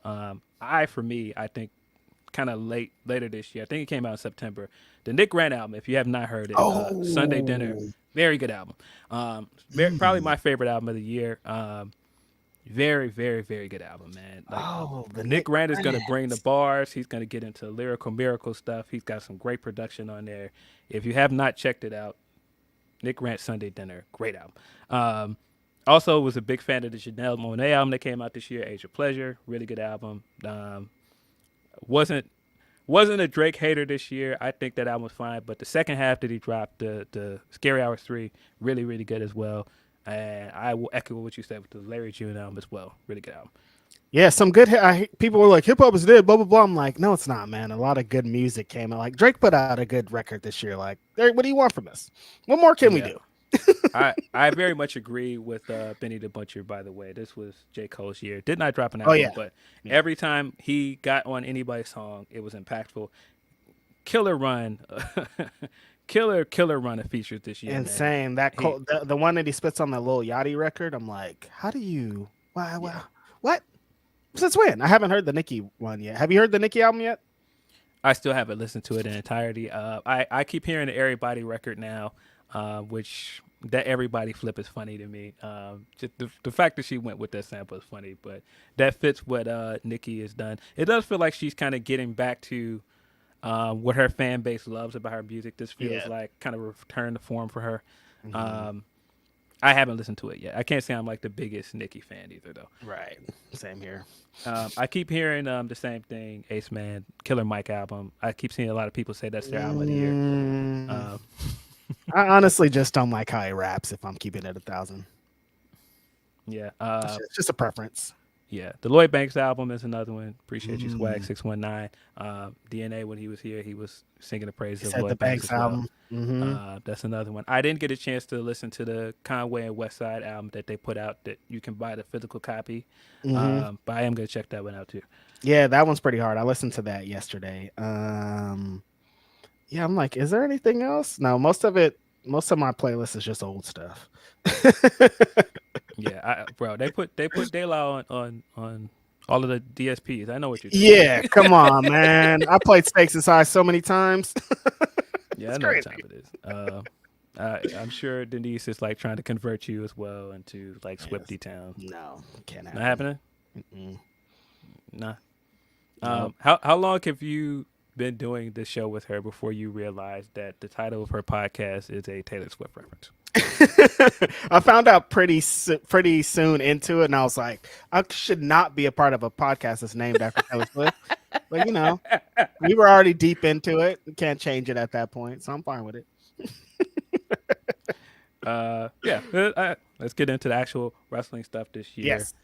Breakout star of the year, I think for me, obviously LA Knight. Like, I don't think anybody had a bigger leap going from 2022 to 2023. This was LA Knight's year. The only thing he was missing was some championship gold. He had a phenomenal year, probably biggest match of his career with Roman at Crown Jewel. Started this year with a very, very heavily criticized match with Bray Wyatt, which we did not know would end up being Bray's last match. But he came out of that program really, really well. I didn't think that would help him, but guess I was wrong, because he came out of that with a lot of fanfare. The crowds absolutely attached to him after that. Some of the funniest stuff from him in that feud of doing the Bray impression, hilarious. He came out with the tiny lantern as well. Really funny stuff. But he had a fantastic year. I can't think of anybody else off the top of my head that had a bigger leap from last year to this year. Yeah, I thought that match, I was like, oh, LA Knight might not be able to recover. But yeah, very wrong. He recovered 10 times over. Brother is over, and still, like, every time very much anything over. happens, like when his music hits, people lose their minds. Dude is still over, and they can still capitalize. I even thought that after losing a Roman, I was like, oh, that's probably it again. Nope. Fans still want this guy to win. It's like pretty amazing to see. And I hope he does get a big win, because he deserves it. I mean, if you could do that, and he's been doing it for so long, if you could capitalize off of that, being a veteran and not being down on like they haven't cared about me for this long, like, kudos and shouts out to him. I can't say breakout star of the year without saying number one on the BW 500, Brian Keith. I mean, the way that he kind of took ROH by storm, the way that he the internet reacted to like, who is this guy, and then immediate being like, oh, this guy's awesome, he's all this. I mean, the way that it's so important to Brian Keith, Phil, to have the presentation, to have the theme, to have the poncho, to have the cowboy hat, to be the bounty hunter. It's like, I knew that if he had all that, it was going to be just easy. And so for him to have all that, but then also as soon as the bell rings, he's badass. I don't say that he's number one for nothing. Like, there's a reason that he was number one on the list. And so for him to get these opportunities on pay-per-view, last Ring of Honor show of the year, there's more to come. Like, Brian Keith, gotta be. Brian Keith. I would also say, if I didn't pick LA Knight, Trick Williams has had a phenomenal year. I think that this has been a big year for him, just like looking at how the crowds are reacting to him at NXT. He's on his way. Very excited to see what he does in 2024. The WWE honestly has kind of had a lot of people, like, because I think of like the Creeds and how like those guys are so, oh my God, they're so over. Like, people love them a lot. And even on the women's side, like Tiffany Stratton, like an NXT person, like there's a bunch of like, I think their women's rosters actually might be stronger in NXT. Like, the future of their women are like, it's looking kind of better and more diverse than I think the men's side are. Yeah, I agree. What was your favorite moment of 2023? This was an interesting one because this was one I had to think about pretty hard. But honestly, kind of thinking, and people are probably going to be shocked. They're like, this guy had a WWE moment, first moment of the year. But yes, WrestleMania night one, main event, Sami Zayn and Kevin Owens main eventing WrestleMania in LA with a PWG logo on their tights. Like that is, as a PWG young boy, as someone that watched those two guys in a little 200 venue place in LA in PWG, them telling Kevin Owens he would never even make it to WWE. You can't even be here. You're too this. You don't have the aesthetic. You don't have that. To him being one of the most over. Last year, he wrestled Stone Cold Steve Austin. And this year, he's main eventing with his best friend. And they're wearing PWG gear and they're doing PWG spots and they're having this great match. Like that legit. Like it was going to be hard for anybody the whole year to beat. And I don't think anybody did. That's huge. Yeah. I'm going to pick a WWE moment as well. Mm-hmm. Look at that. It was definitely Chicago. No, I'm just playing. Come straight in. CM Punk return. I think Sami Zayn's turn at Royal Rumble was my favorite moment of the year. Just the execution of it. Just like the story and stuff they told coming into it. I just think it was perfect. Probably the best cliffhanger we've seen for a pay-per-view in a long time. Yeah, I'm gonna go. I'm holding the chair. Yeah, that moment was crazy. Really just the way they handled it, even like the match and everything. Mm-hmm. I think that was probably the peak of everything they've done with the Bloodline stuff as well. Yeah. They had other good moments like Jay's turn this year, but like when I think of just like one of the best wrestling moments this year, I would say it was Sami turning at Royal Rumble. Yeah, I think there was a couple of Sami moments that I picked a Sami moment, but like. Every kind of hit the beginning of the year, the run that he was on and what he was doing and how over he was, like, yo, Sam Zayn, man, he's another one. Like he used to wear a mask on the indies. He was skinny. Like he didn't think he was going to be a WWE superstar. And these guys both rose to the fucking main event. It's crazy. Yeah. If I could, I don't think it was, it's tough to compete with Sami turning, but I would say Mercedes showing up at Wrestle Kingdom as well. That was a pretty big moment. Mercedes and Willow in the main event of a New Japan show, that was pretty up there for me too. Yeah, I would say I wish that we got like more ramifications from it and it lasted longer. But the Elite reunion right before Blood and Guts was really good as well. Hangman's promo that he cut during it was fire. Yeah, take me back, bro. Take me back. Bryan Danielson, final countdown at All Out. That just personally being able to experience that, oh my god! In the United Center, yeah, that was pretty big moment, pretty hype. That was fire. I gotta go watch that again. I forgot about that. That shit brought me chills. Yeah, that was awesome. Being there in person, that was awesome. Man. See, the promo of the year. Promo of the year is interesting. I had to. This is the one where I had to actually. This one was hard. Do some research on this one and like listen to a bunch of promos. It's very hard to choose, but I'm going to say just in terms of what it did for his career moving forward, how I feel like it was a breakout moment for him this year. I would say Swerve's promo to start the feud with Hangman. I think that was September 6th episode of Dynamite. Mm-hmm. Probably one of the best promos we've ever seen Swerve cut. He's cut a few of them this year, actually. Like the backstage promos he's been cutting have been really good. I feel like the other promo he cut with Hangman, where he asked him, "What is a buckshot to a kill shot?" Mm-hmm. But I would say the first promo specifically was probably the best promo of the year. We did these lists separately, you guys. We don't know anything about anything. I don't know what his list is, and he doesn't know what my list was. My pick was Swerve breaking into Hangman's house, just because I think the feud was going so well. Everything was clicking so well, but I think that moment just added some little layer to Swerve's character that was going to be the catalyst to their Texas death match happening. I think that like they needed that moment for Hangman to get the fire and for Swerve to show, both of them kind of showed we'll do anything in the world to kind of burn the other person. And I think that just what that did, him talking to Hangman's baby in the crib, like that sinister shit just hit pretty hard for me, honestly. Yeah, close second. I had a few Brian ones. Brian has been Yeah. on fire as a promo guy this year. But the promo he cut in the desert to challenge Okada, Oh yeah. that was definitely one of the best promos this year. Man. The promo he cut with Blackpool Combat Club when he's backstage, where he was saying how arrogant is it to call you the best there is and the best there ever be. I'll never say that to you because that's what makes us different than the elite. We want to make people better. I am the best in the world, but someday somebody will be better than me. This little shit Wheeler Yuta, he will eventually be better than me. That was another one of those. Brian's had a phenomenal year as a promo guy.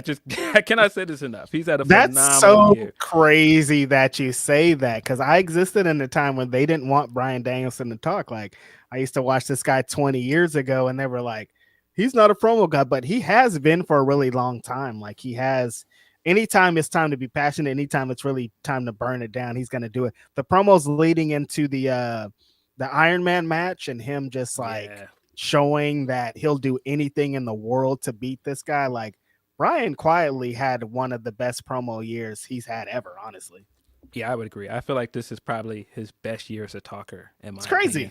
On that topic, I think Max had a really good promo in the build up to the Iron Man match as well. Yeah. I think the promo when he first talked about his fiance leaving him, and he got into why the belt means this much to him, because this is all I have. And meanwhile, Brian, you have everything that I want and you squander it. I feel like that was a fire promo as well.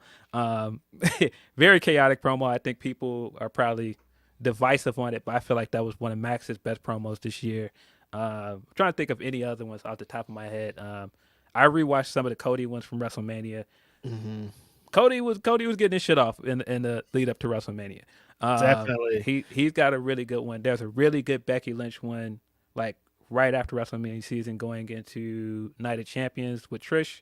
The one where she brings up the barking like a dog, and she has a really good line towards the end where she's just like, I've had a career that you can only dream of. Meanwhile, you've done things that would give me nightmares. Great line. Closing the promo with "Welcome to the big time, bitch." Woof woof. Fire.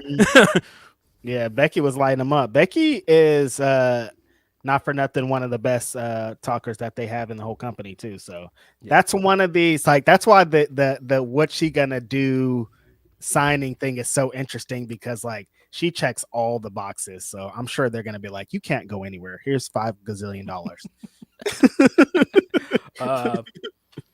Feud of the year. I feel like we're kind of gonna agree on this one. Yeah. But what do you think?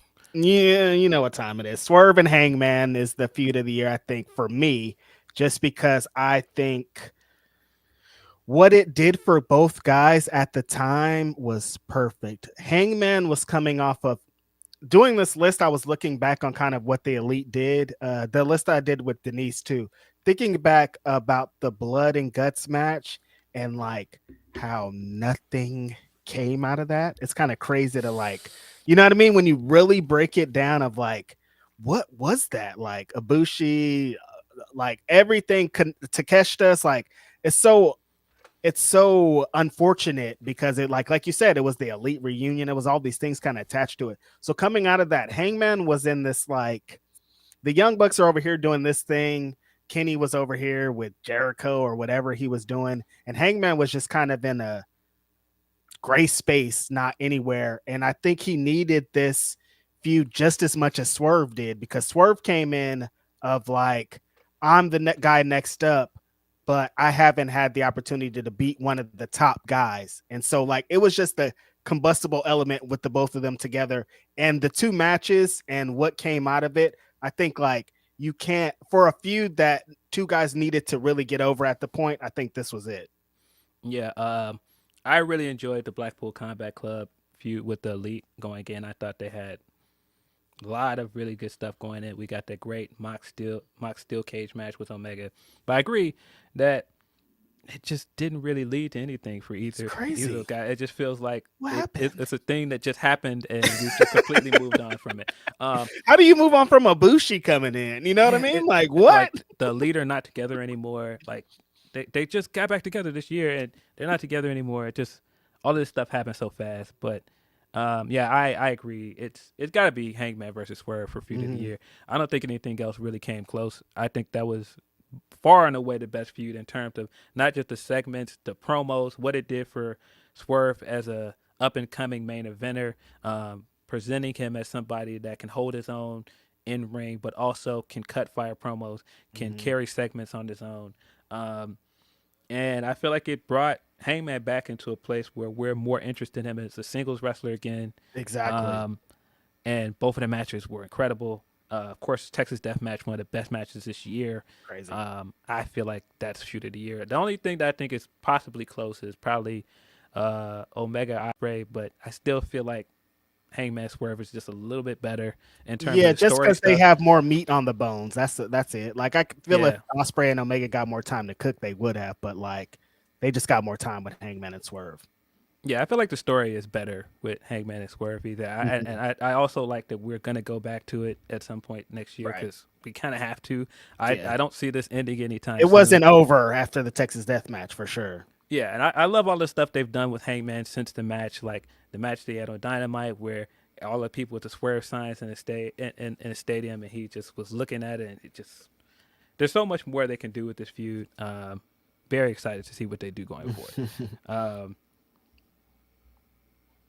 Tag team of the year. I had to really think on This one, like, I had to oh my God, really. I still change my answer while we do it because I racked my brain, Phil.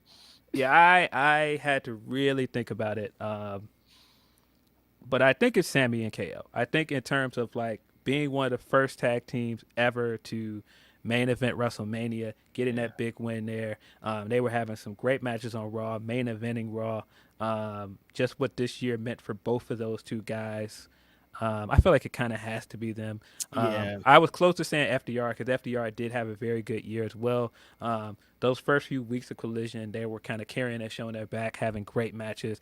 Had the great feud with Bullet Club Gold, had the good matches coming out of that. But I just feel like in terms of significance and what this year meant for Sammy and KO, I feel like it has to be them. Yeah, this is another one that we're gonna agree on. That's where I kind of landed. I was like, I don't know if like time, because they weren't together like the whole year. There's parts of Yeah. it that were split apart, different brands and stuff. But I like the times that they were together, and like, yeah, my favorite moment of the year, those milestones. Watching these guys in 2005 and in 2023, they're doing this. Like, I can't put anybody above them. They like nobody ever thought either one of them would do this, and they did it, and they're still pretty much exactly those guys that they were in 2005. So it's like, yeah, tag team of the year, KO and Sammy.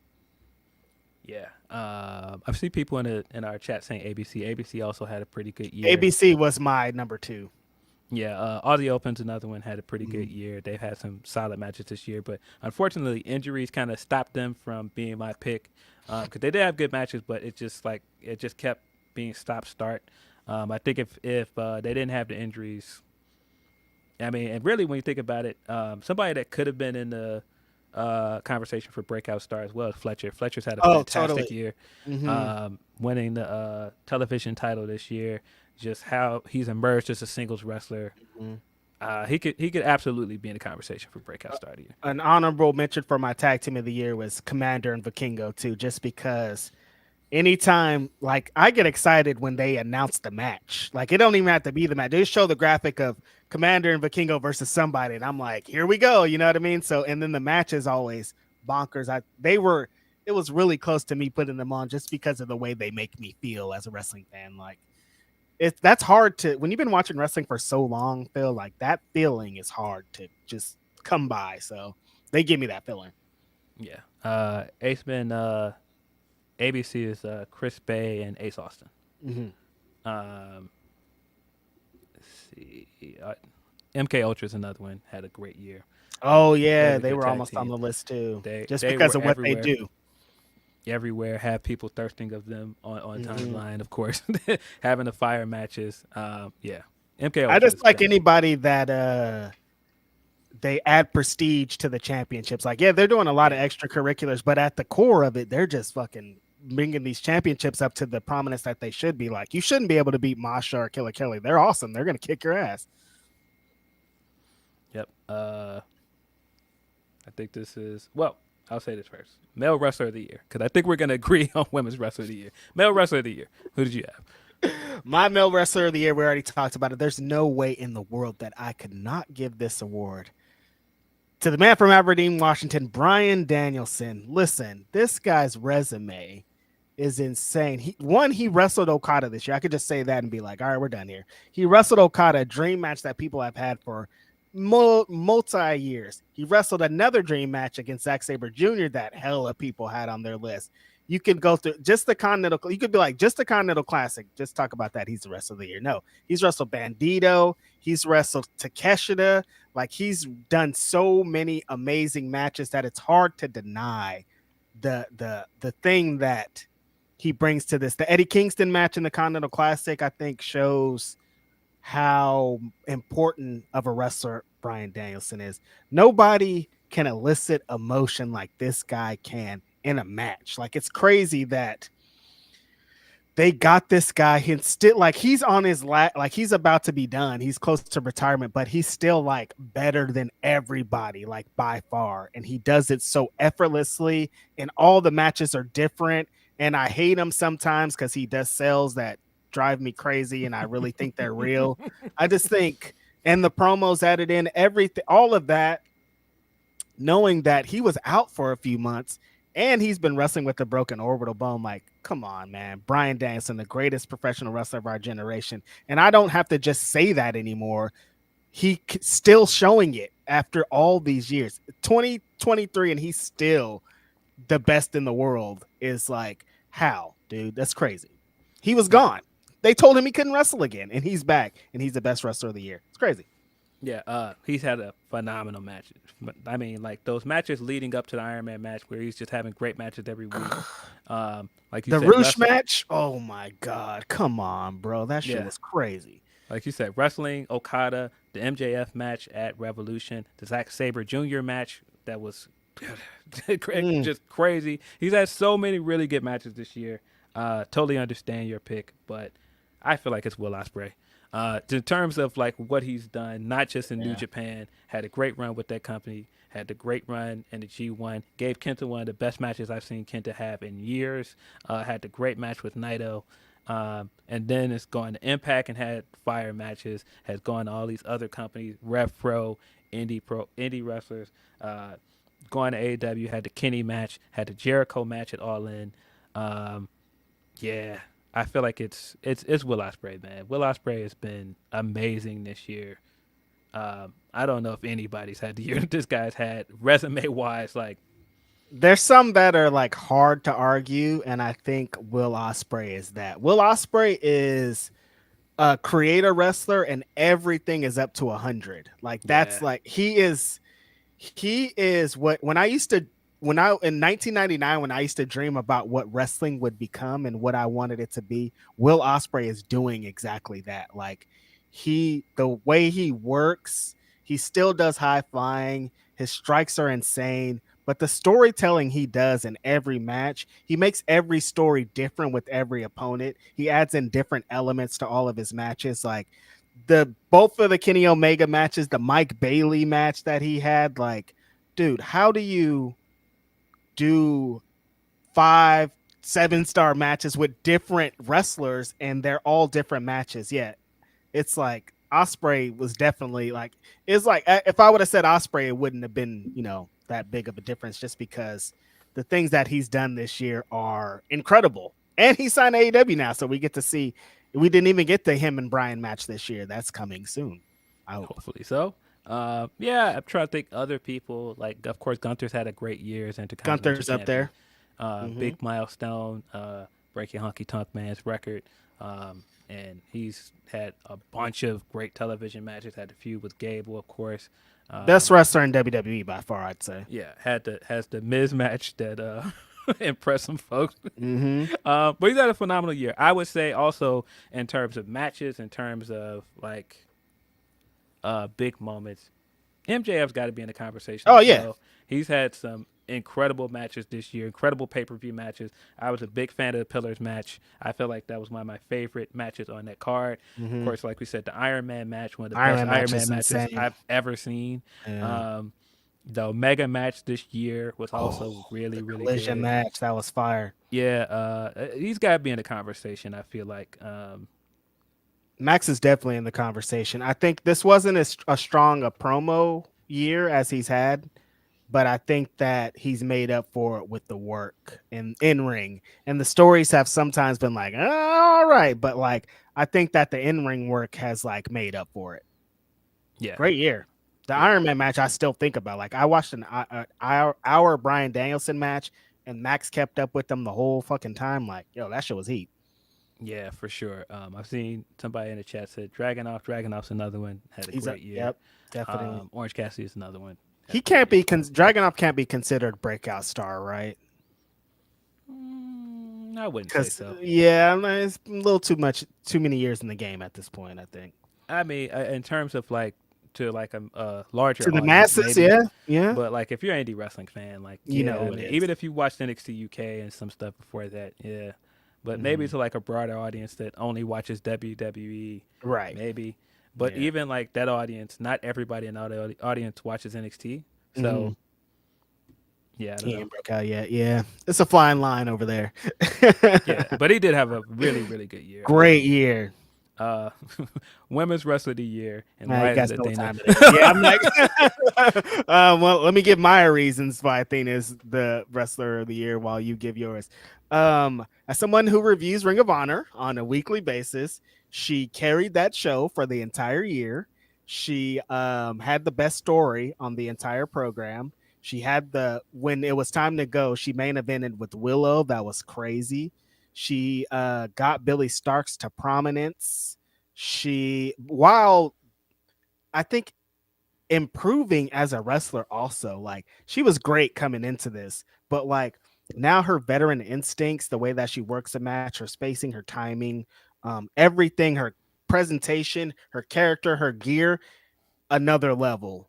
Like, and it's like she had such a great year, and she didn't. And like, if you look at her resume of opponents, it wasn't like the greatest list of opponents you could get because a lot of it was happened on Ring of Honor. Some of them were enhancement talent, some of these things, but like if she was against everybody, she'd be even more the Wrestler of the Year. So the fact that she is the Women's Wrestler of the Year, doing it on Honor Club and a brand that not even a lot of people sees, shows so much more to me. Like Athena, far and away, I can't say anybody else. Can't even think of anybody else. Yeah, I don't think it's really close. I think it's Athena. I mean, if anybody wants to argue the importance of her world title run, not just the longest reigning Ring of Honor Women's World Champion, they had to make another belt because this woman just won't lose. I made another one. Yeah, Roman Reigns. What she has done for women's wrestling for Ring of Honor, I think, is just historic, man. Like, because Ring of Honor there was no lane like this for women in Ring of Honor. Like, yeah, it was starting to get there, but just like what she's done, she just kicked it into high gear. She has carried that show on her back.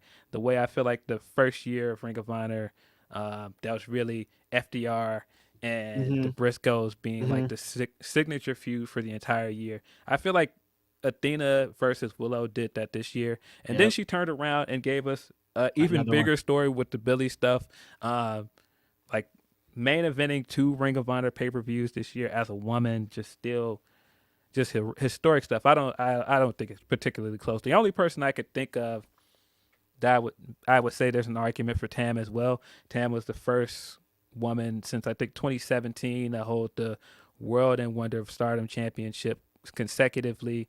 You could put Rhea in the conversation as well, but I still think it's Athena by far. Like, I don't. I guess like if we're not talking about just like if the matches don't have to do with it, then Rhea's up there. But like I don't like she just didn't work enough. But like as far as star power, she built her star power up. She's one of the most over people in the whole company, men or women. So yeah, had one of the best matches of the year as well with Charlotte at WrestleMania. 1000%. That match was awesome. Yeah, but I think it's far and away Athena. I expected to Athena. come in here and agree with you on this. This was Yeah. one of them where I was like, I don't really see. That was where the we're gonna first have one it. I put down. I was like, oh yeah, Athena's in that one. I don't even have to think about that one. Yeah. Well deserved. Really, really great year for her. It seems like they're building up more stuff with Billy based off of last week and this week's episode of Ring of Honor. Very, very excited to see her come back to AEW's main show. I feel like it's time. I don't know when they pull the trigger on that, but I feel like it's got to happen soon. Yeah, I'm excited about her future. Yeah. Match of the year. What do you got? Match of the year, Phil. Match of the year. Match of the year, David. Match of the year.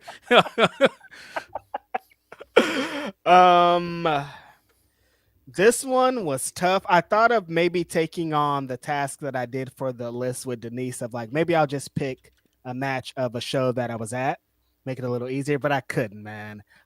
It came down to which one of the Will Ospreay and Kenny Omega matches do you want to have as the number one?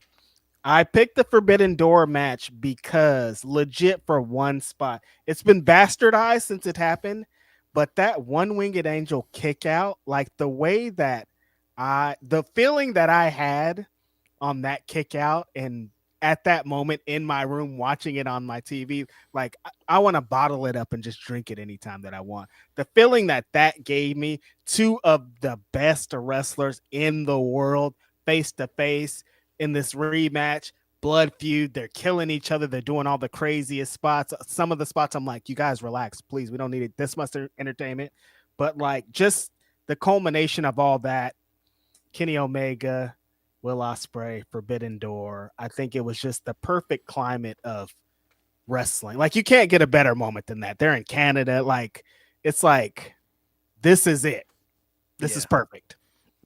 Yeah, that atmosphere, the Tiger Driver, of course. Come on, the Tiger Driver. Jesus Christ. Yeah. For the sake of being different, I think I'm going to pick the Wrestle Kingdom match because just like the entrance, Kenny Omega coming back to Japan for the first time in a big way, getting the big Sephiroth entrance, Ospreay coming out to elevate it again, and then they proceeded to have one of the best matches I've ever seen. Yeah. The crazy table spot with Omega where he's looking through the table, just all the other stuff they did on the apron, just they gave it up. One of the best matches I've ever seen, bar none. Like I don't think it was going to be hard to tell that it was going to be one of those Ospreay. It had to be, yeah. You could have picked either one of those matches. You could have picked one of Ospreay's matches elsewhere. You could have probably picked the Alexander match he had as well, the Zack Sabre match he had at Rev Pro, which was also really good. His resume is sick, dude. Yeah, Ospreay was going nuts this year, man. But I mean, for me, I think the Wrestle Kingdom match is just a little bit better. I think in terms of moments, you probably got more of those in the second match, but I think like in terms of just like a straightforward match and everything I wanted out of it, I would go for the Wrestle Kingdom match. It felt like a big Wrestle Kingdom match. Yeah. Like all the elements you need. These are two of the best gaijins in the company's history. Like this is everything about it. It was like the perfect elements. Yeah, it was pretty much between those two matches. What do you prefer? They're both fucking classics. Which do you like more? And like that 1 second kick out got it for me. But I understand why either one of these matches could be the one for you. Yeah, it's kind of 1A and 1B. It doesn't really give it.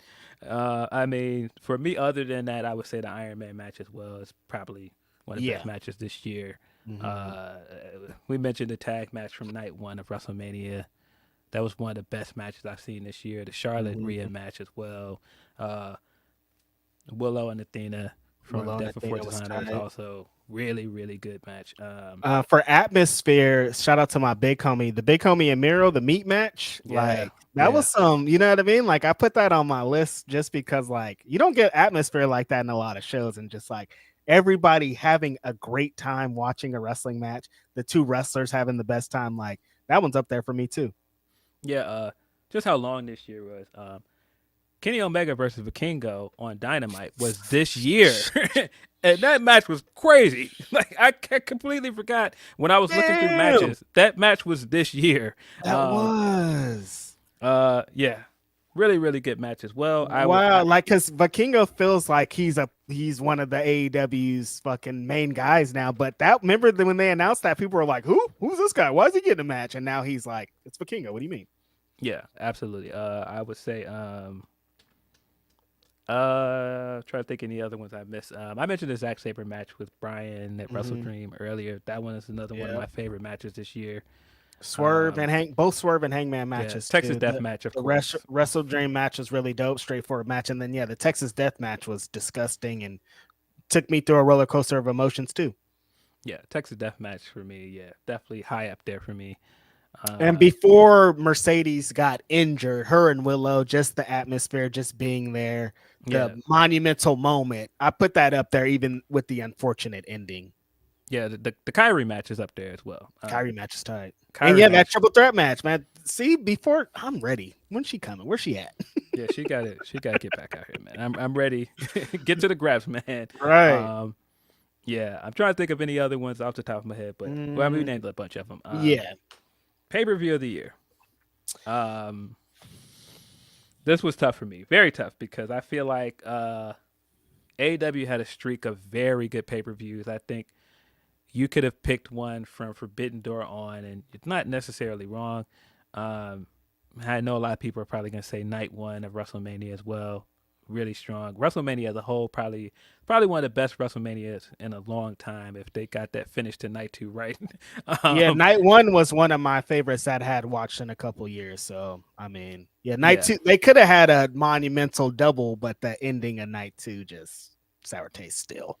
Backlash is probably up there for a lot of people in terms of atmosphere and like the Bad we got to put that as moments too. That Bad Bunny entrance, that is crazy.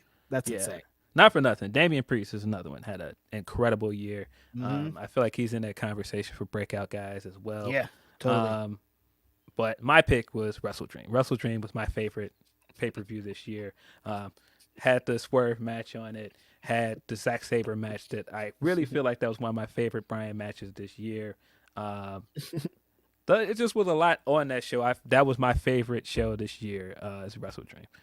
Pay-per-view event of the year, Righteous Reg, Wrestle Dream. I was there, you guys. I traveled down to that was one of those. Should I go to this show? It's in the West, it's on the West Coast. Like the flight's not that crazy. Well, end up getting the flight, end up going to the show just because they had announced Zack Sabre and Bryan Danielson. It's like I can't miss that. It's been so they've been talking about this match for so long. I know it's gonna be insane.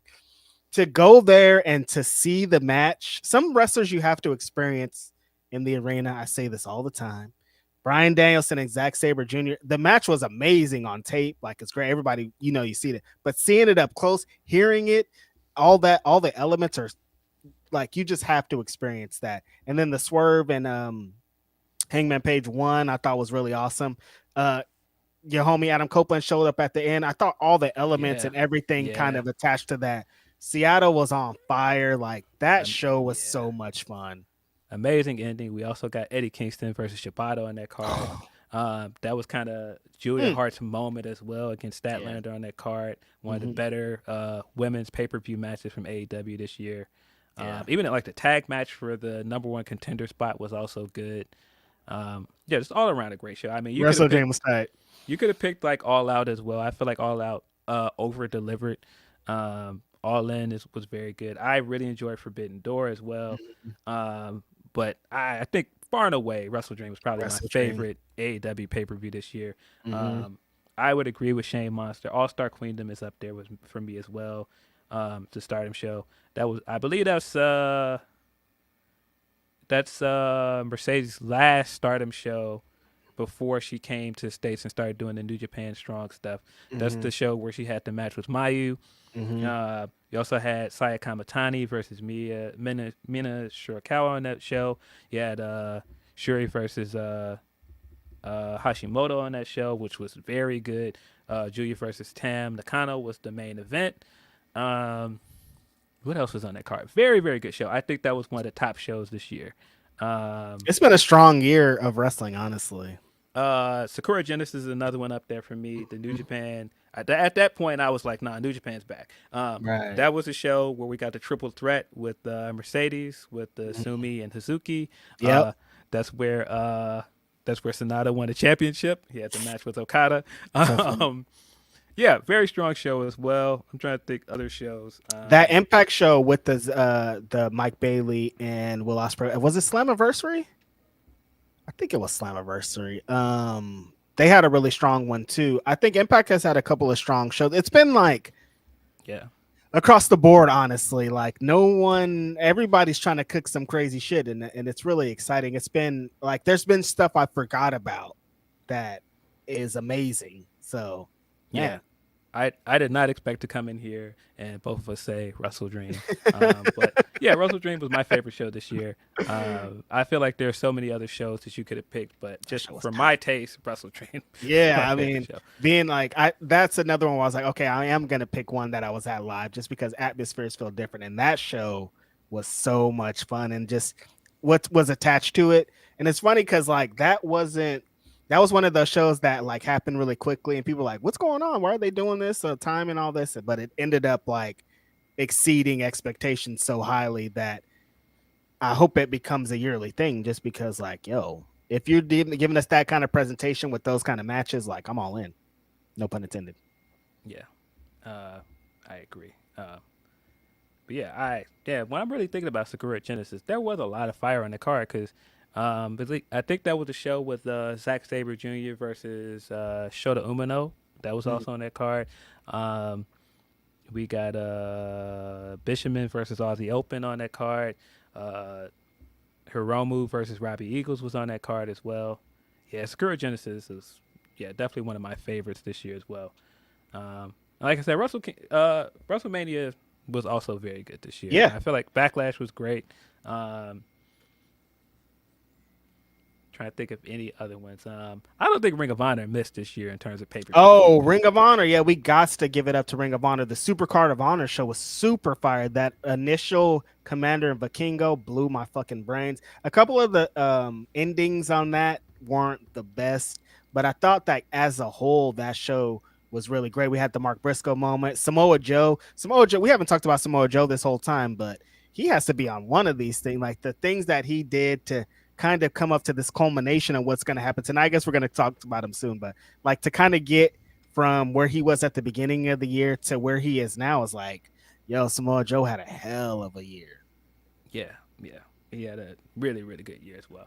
That is, I think that is all of them. That is our year in review. I'm sure people will let us know in the comments things that they disagree with, things that they agree with us on. I didn't expect us to be as agreeable. That is a component of the show. I'm sure Will would have came in here with takes that we both were like, what are you talking about? Mm-hmm. And he'd just be remembering shit different that I can't. That's just of course he would have brought up something that happened this year, and I'm like, I would have been like, wait a minute, that was in 2023. And he'd be like, yeah, it was on May 17th, 2023. Yeah, he'd have the exact moment and everything, time and date and everything. Because I thought that when they started showing that clip of Gigi getting kicked through the door for Ding Dong Hello, and I was like, that was this year? That was this year?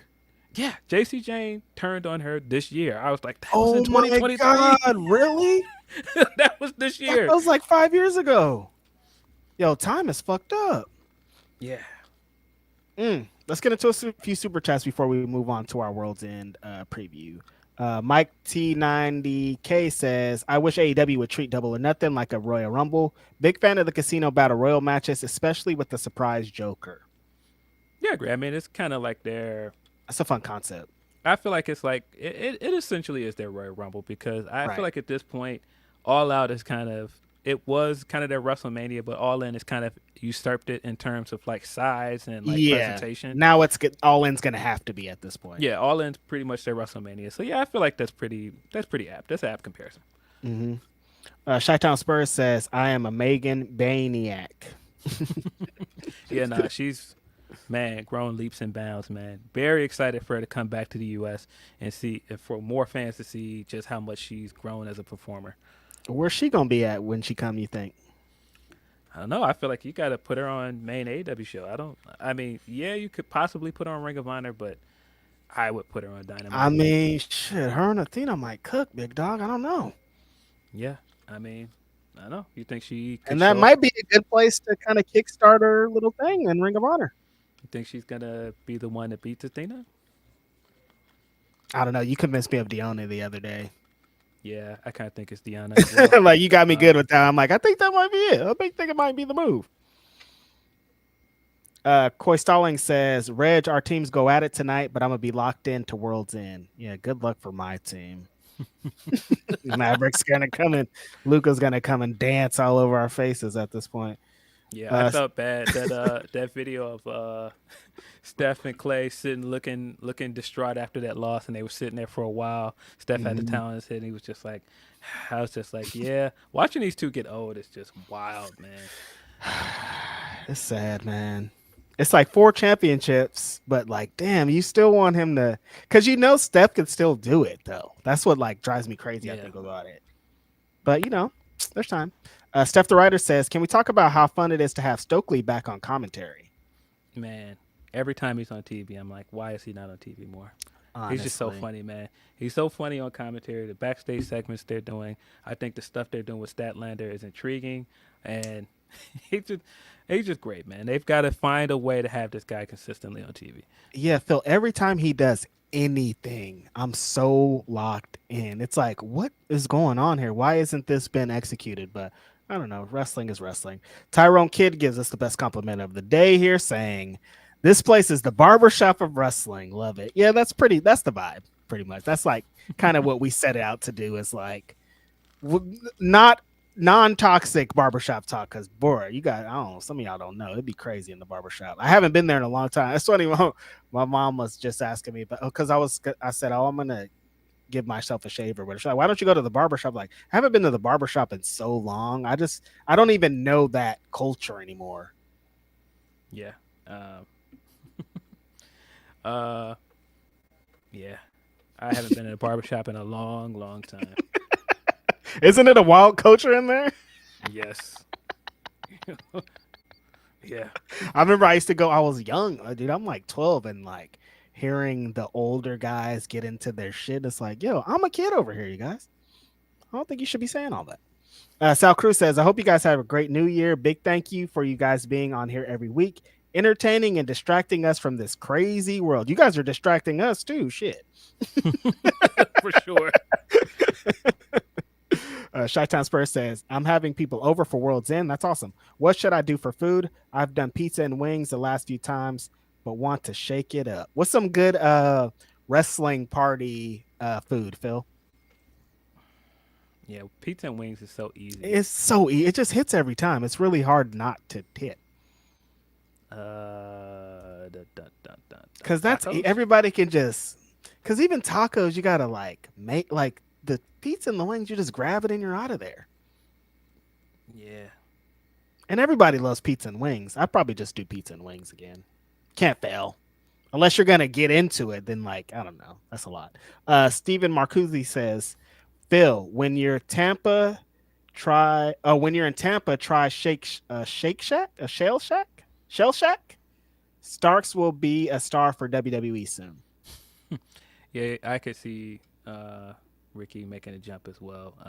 Oh yeah, because you're going to Royal Rumble. Big Tampa, going to Royal Rumble. Yeah.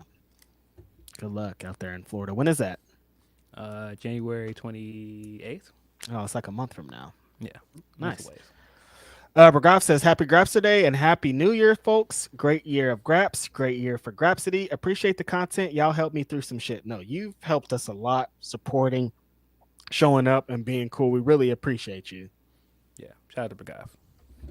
Will Chisholm, our homie with the very generous super chat, says, can I ask you guys if it's true that WWE does something that's with Stardom? I think it would help some of the WWE women's, but my dream is Damage Control pull up at a show. But with EO music, my moment of the year is Cody rapping Tupac. You're disgusting, Will Chisholm. I hate it and I don't want it. But yeah, Phil, we got the news this week. Was it news? I don't know. Was it official? I don't know where it was, but that WWE is interested in working with Stardom, or is it other way around? What is it? Yeah, there was this report, but I'm not buying it. Remember when they were talking about doing that partnership with New Japan a few years ago because they were trying to entice Bryan back? It feels kind of similar where Like this is that. like Mercedes, yeah, you can still do that startup thing. Come on, just come back. They're one of our partners. Don't worry. Yeah, we got this. This feels very similar. I don't know how true it is. I'm not really buying it. Yeah, of course, with like the All Japan thing, like there's a tangible thing. We got the news that Regal's son will be the guy that they're sending over. So that's official. I'm not sure if I buy this startup thing. If it was real and there was going to be like this talent exchange and you're going to send some of these NXT or even main roster women over there, I'm all in. But if you're just going to buy them and then bring all the talent over to your thing, leave us alone, dude. Yeah, no, I'm good. Will Chisholm says, I got to ask Cody, been in WWE almost 2 years since day one. People keep saying fans are going to turn on him. The fans love Cody so much. Yeah, that was the thing. People were saying that they think eventually people were going to turn on Cody, and they have not. He's arguably more popular than he's ever been. And really, I don't think it's arguably. He's more popular than he's ever been. I wouldn't argue that. I think it is. And then Kazai86 says, me using my inner Roddy voice, righteous Reg. Hey, I appreciate that. Adam. That is all of our super chats for now. Appreciate you guys. It's been a lot of super chats today. Y'all are great. Great way to end the year. Yep. Let me check and see if we have any humper chats. Then we're gonna jump into the pay-per-view tonight. Long ass card. Let's see, we got a few. From Baba, Happy New Year to you guys who bring friendship and keen analysis. I was about to say Keenan Ivy Reigns. I was like, I don't think we bring Keenan Ivy Reigns in it.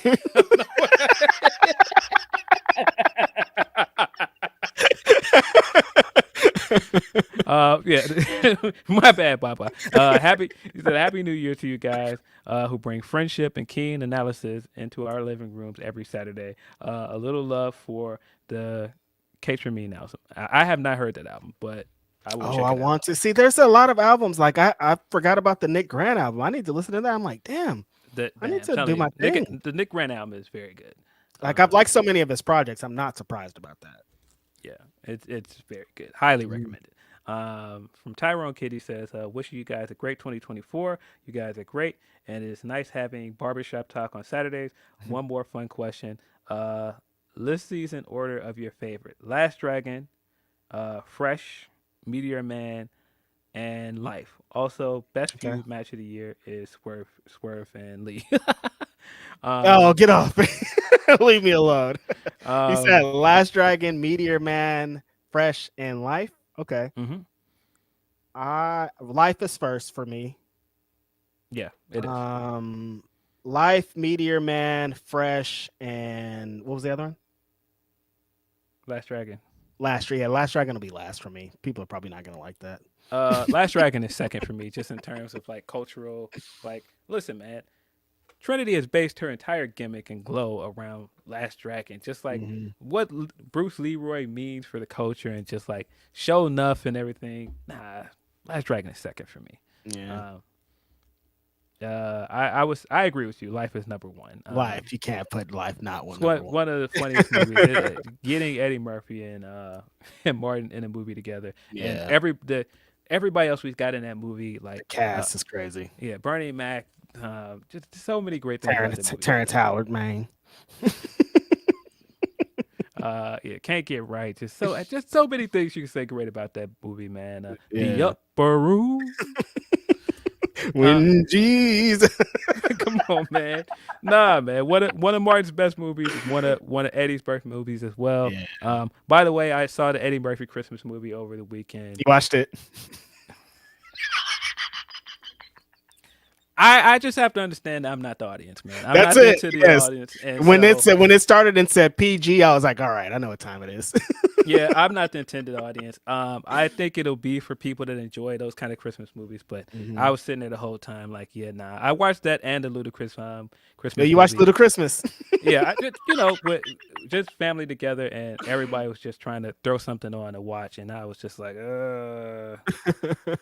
Not for me. Ludachristmas. I fell asleep on a Ludacris Christmas movie. But I saw I both wanted of to them. like it though. I love Ludacris, one of the greatest all time. Lil Rel, man, come on, Chicago Yeah. legend over here. I watched both. But yeah, I think I agree with you. Life is number one. Then Last Dragon, uh, Fresh and Meteor Man. Meteor Man Meteor is third. Robert Townsend is one of the greatest of all time. It's given us Mhm. so many great classic movies, giving us so many cultural moments. That's another one, like just a fantastic ensemble cast. Mhm. Luther Vandross in there. I don't think he has any lines in this movie, Nah. but menacingly walking around with his gun and silencer. Just so many great things again about Meteor Man. I want one of our supporters in like Amsterdam to be like, "What the hell is Meteor Man?" They don't. I make a Meteor Man reference all the time when you say Meteor Man. Yeah, they don't know how time it is. Yes, Fresh is last for me, but yeah, That's a pretty good list though. Those are some black classics. see our last Humper chat from Nelson Muntz. Here's to everyone having a good year in 2024. I know I will because I won't have to see CM Punk in AEW anymore, getting 30 to 40 minutes every week and boring the fuck out of me with mediocre wrestling, lame tough guy promos from the Zack Snyder of wrestling.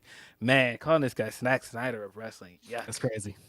Yeah, speaking of which, DCEU is officially coming to an end this year because Aquaman is the last movie on that docket from them. Now we're into whatever the new version of it is that's headed up by James Gunn. This is gonna be Yeah. a tough couple. I still haven't years seen for y'all. Aquaman yet, but I'm going to check it out. I like the first Aquaman, so I'll check it out. It's still Jason Momoa. Yeah. Oh, okay. Well, I'm sure it's going to be recast after this one, so. Yeah, I would think so. But I've heard good things about it. I heard Aquaman 2 is decent. I want to check it out. I still haven't seen Iron Claw either. I'll probably go Neither. see that eventually. I don't know if I will. You know, This one woman's like, "You better." I'm like, "I can't, girl. Like, this story is crazy. Ain't nobody about to be crying in here with you." You don't want to be in there shedding your thug tears. Yeah, no, she's like, people. She's like, people love tragedy. I'm like, oh, I don't know. This tragedy's crazy. People absolutely do love tragedy. They do. Unfortunately. Yeah, I know. It's nuts. Yeah. Oof. Yeah, that is all of our Humper chats. So, last topic of today is we have a pay-per-view tonight that has gotten kind of lost in the sauce. Jesus. But we do have a pay-per-view tonight. AEW World's End will be the last pay-per-view of the year, the last of the new AEW pay-per-views. I'm still getting used to this new pay-per-view calendar where it's not just 4 pay-per-views. Right. How do you think that's gone for them so far? As someone who's been to most of them, I think it's been pretty good for them. I think kind of making the slow transitions. Yeah, because for so many years it's been just the big 4. I think making the transition, putting them in new markets and kind of adding a different twist has helped a lot for them. It's been like we said, our favorite pay-per-view of the year is one of those new pay-per-views that they came up with. So I think it's been a pretty good success. At first, when they announced it and they were like, "Oh, we're potentially going to go up to having a one pay-per-view a month," I was like, I don't know, man. It might not be it, but I don't know. I think it's added some kind of like urgency to the product of like, we got to continuously get to something. Because remember, it used to be like, you get to a pay-per-view and then when it's over, you got 3 months until another pay-per-view. So they're just like kind of cruise control. They didn't have time to be in cruise control. It's like a pay-per-view is over and they got to get to the next one. Yeah, definitely. World's End does feel like an apt name after a very long year, a lot of traumatic events. I saw somebody in our chat. I'm sorry I didn't catch who said it because it scrolled past me so quickly. But somebody said that feud of the year is AEW versus Good News. Cannot get over.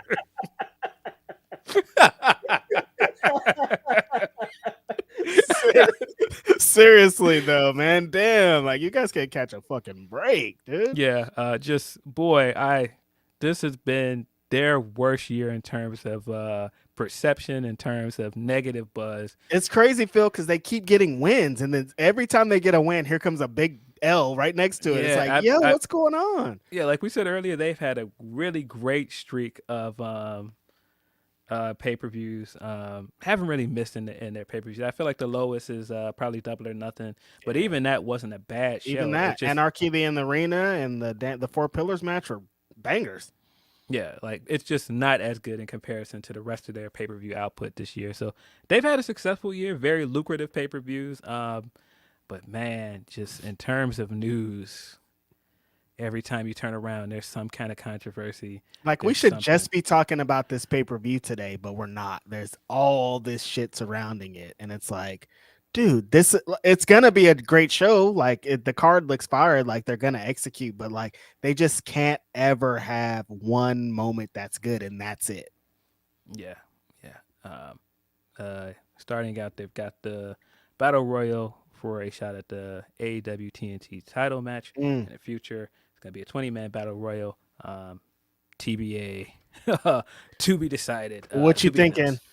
Yeah, I don't know. I've said before I would like to see Takeshi win this match. Yeah. I think he makes sense. The fact that they're doing the Battle Royal makes me feel like we're going to get a new champion tonight. I feel like that's kind of a way to establish another feud for Copeland coming out of this and put him up against a new AEW guy that he hasn't faced before. So we're moving on from the Christian stuff already, you think? I would assume so. I would assume that Christian is losing tonight. I could be wrong. Maybe this is a way to set up the next opponent for Christian, but just something about it just makes me feel like this is the setup for Copeland. I know they're going to give him a run with one of these championships. So, yeah, tonight might be the night. I'm still could see him switching over and joining Christian. So, I don't know. I think that we're going to see a Copeland and Christian match versus Darby and Sting at some point before Sting's over. So, is this the time? Yeah, I don't know. Maybe. They've been doing pretty well with the Battle Royals recently, though. Yeah. So I have no doubt this will probably be a fun match. I have no idea who my prediction is to win this thing. I like the idea of Takeshi winning it, but of course Takeshi is not in the match. He's not. He's not an option.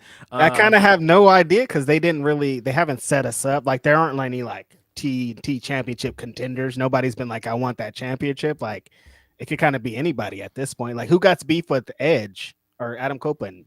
Ricky Starks? I don't know.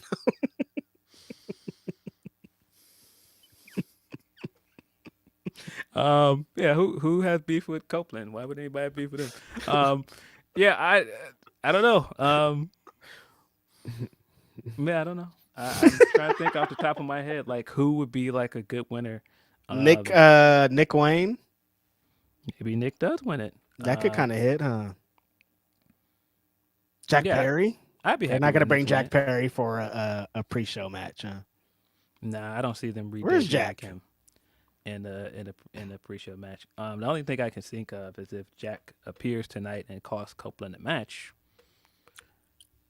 But I don't think that they would bring him back to have him on a pre-show. Yeah. Either way, I think this is gonna be a fun match. Maybe they bring somebody else in. Maybe somebody we're not expecting at all. You know. Yeah.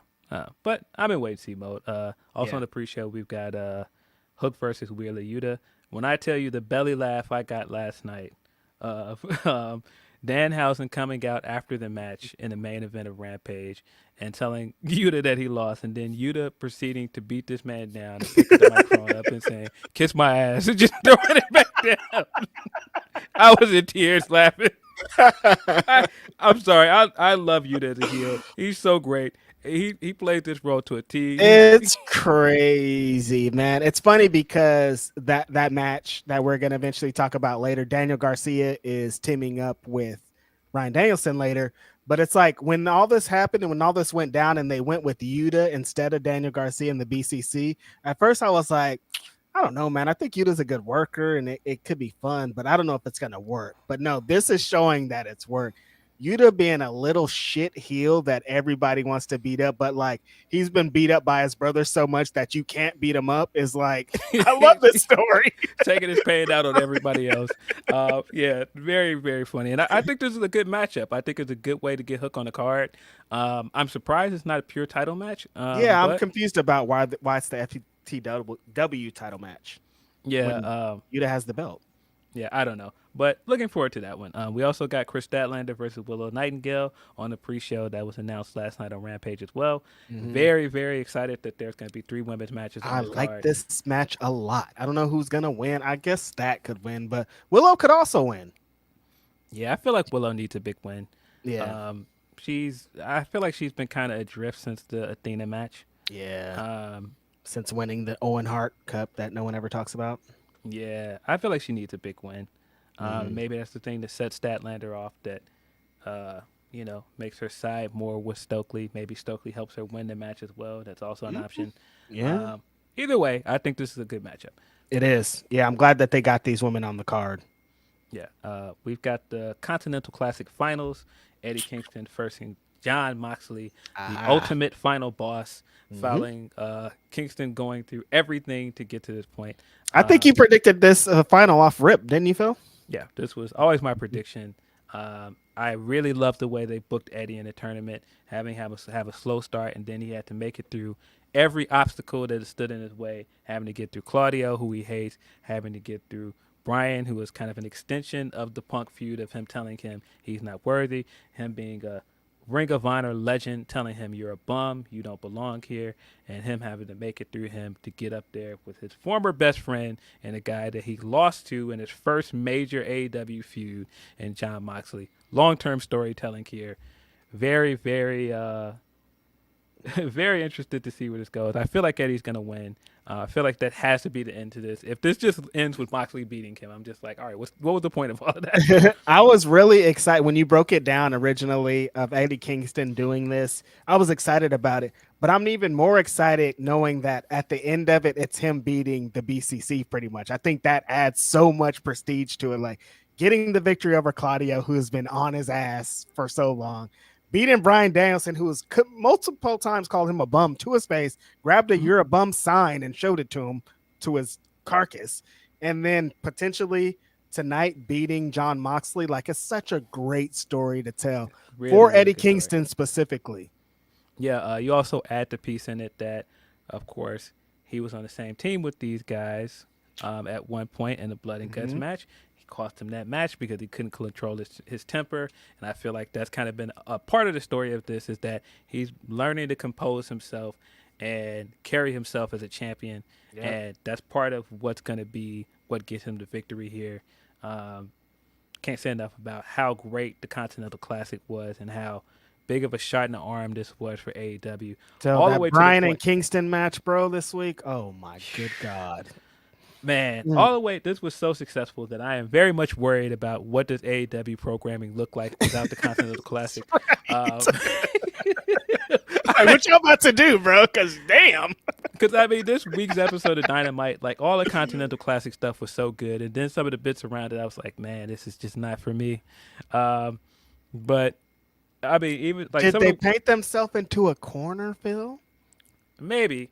I mean, people like tournaments. I said when we talked about this night at Grapsody, if I were them, I would be planning a huge tag team tournament for the beginning of next year. Yes. I think that's the way to go to revitalize the tag division, and that's something you can fill up time on Dynamite and Collision every week with, like, marquee tag team matches. You got the tag teams in place now to do it.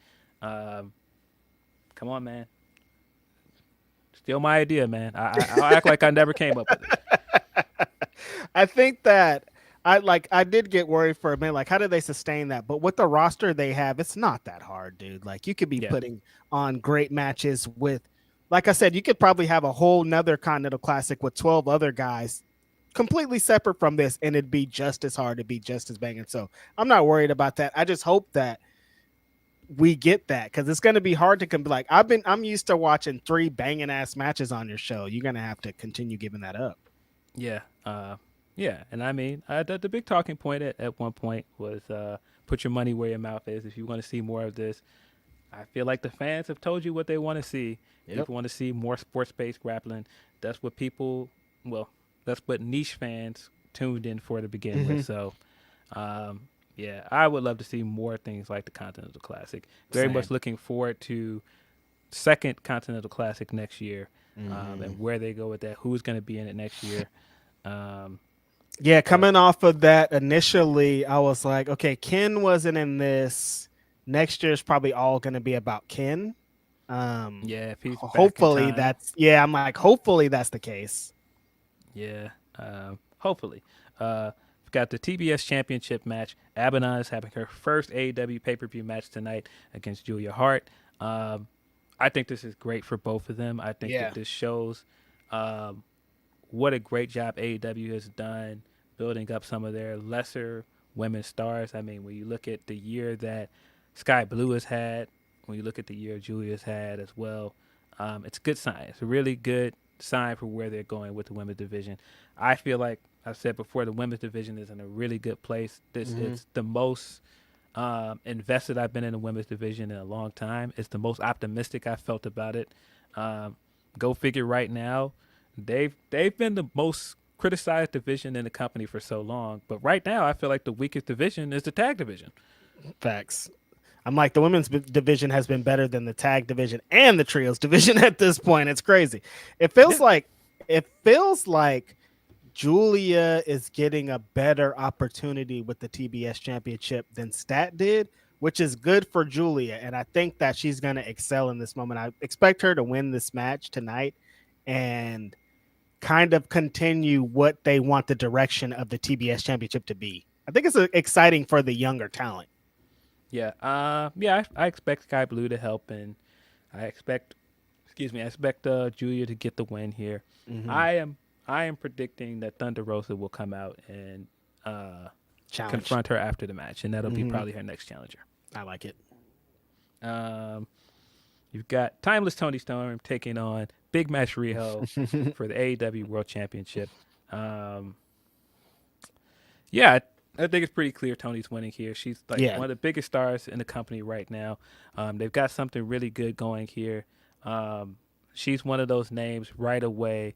If Mercedes does make the jump to AEW, that I think it makes a lot of sense for her and Tony Storm to cross paths. So I'm pretty sure she's going to be still champion after this. But very excited to see this match because these are two that are going to bring you the in-ring action. Tony is one of the best wrestlers in the division. Riho hasn't had a pay-per-view match, it seems like, in about 500 years. Yeah, right. So I'm really excited to see how this turns out.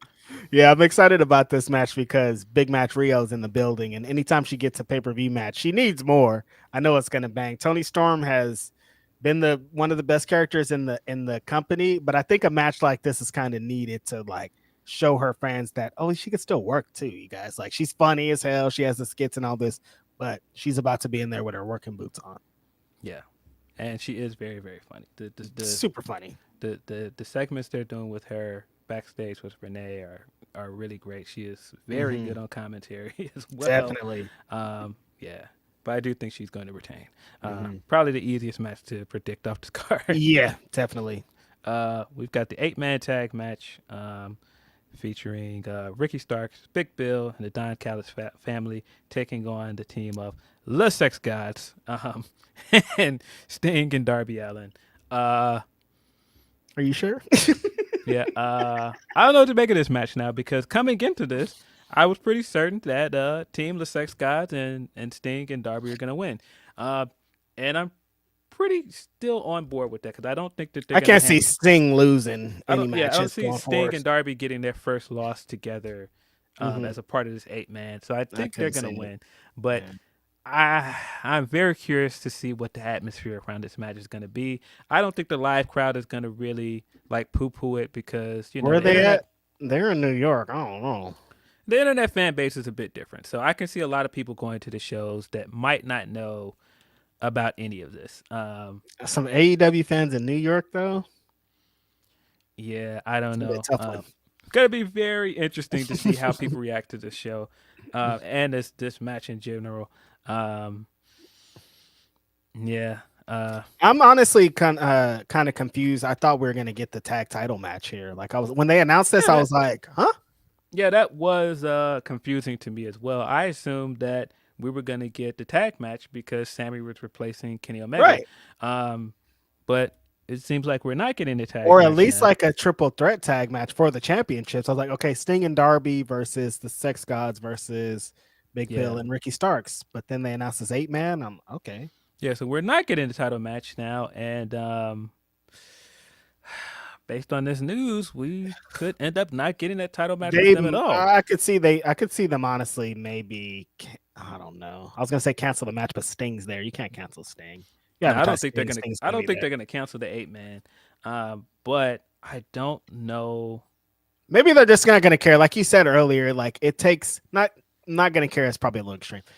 It takes allegation. It takes investigation. It takes more than just like today. It's gonna going be, that, you know. It's gonna be very wild though if we get this match and the crowd is singing Judas when this guy comes out. That's gonna be very, very wild optic. Tough one. Yeah. Christian Cage versus Adam Copeland. Thank you. Let's move forward.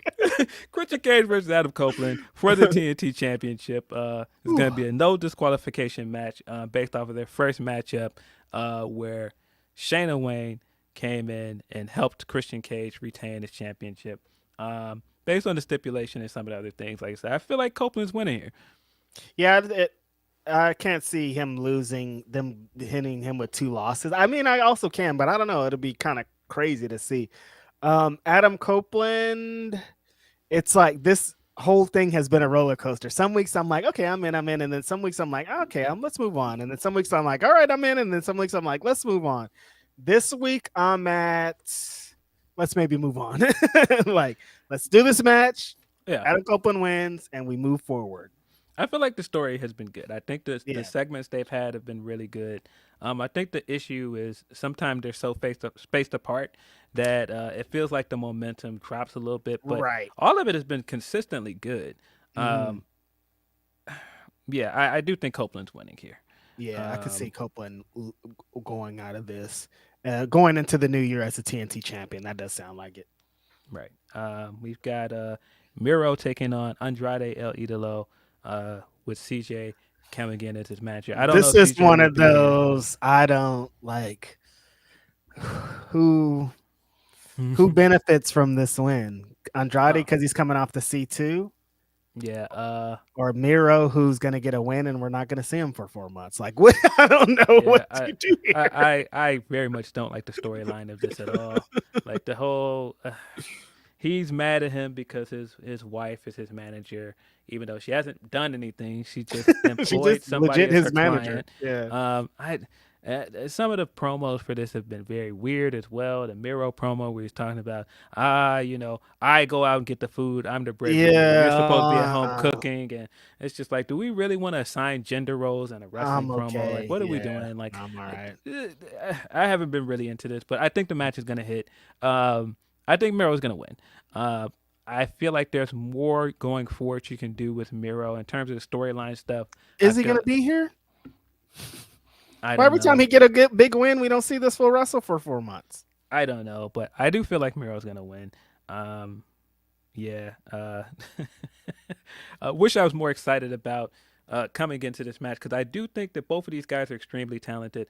I was really high on Andrade coming out of the C2, but apparently he cooked last night too. So I mean, he's ready to wrestle. But... Yeah, I don't know if CJ is going to be available because she was hospitalized with an infection. Oh, right. Hopefully she's okay. That looks scary. Yeah, hopefully she's doing better. Swerve Strickland taking on Keith Lee in a feud that most of us thought was over. But, boy, just when you thought it was over, 2023 is the year that'll tell you nothing is over. Yeah, I like the way they've built this feud. I like the stuff that Keith was doing on Collision to call them out and eventually getting to Dynamite of Swerve accepting the challenge. I think Swerve's going to win now.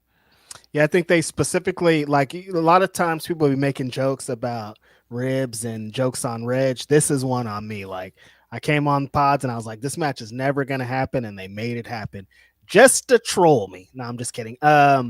I'm glad that they're finally doing this match on a real note, Phil, because every time you talk about, damn, either one of these two, somebody's like, well, what about the match? Why it never happened? We're going to finally get the match. It's going to finally be over. Jesus. Swerve Strickland has to get the W, though. Sorry, Keith. Yeah, I just feel like in terms of where they're going with Swerve, I think it was very intentional to do the triple threat at the end of the Gold League, Yep. so that Swerve was not pinned. Mm-hmm. Technically, he didn't lose any of his matches in the Continental Classic. The match he lost to Mox, his shoulder was up. Shoulder he was did not up. lose that match. Mm-hmm. And if you look at the triple threat match, he was not pinned in that match. Mm-hmm. I think that was all intentional to keep Swerve hot coming out of the tournament and going into 2024.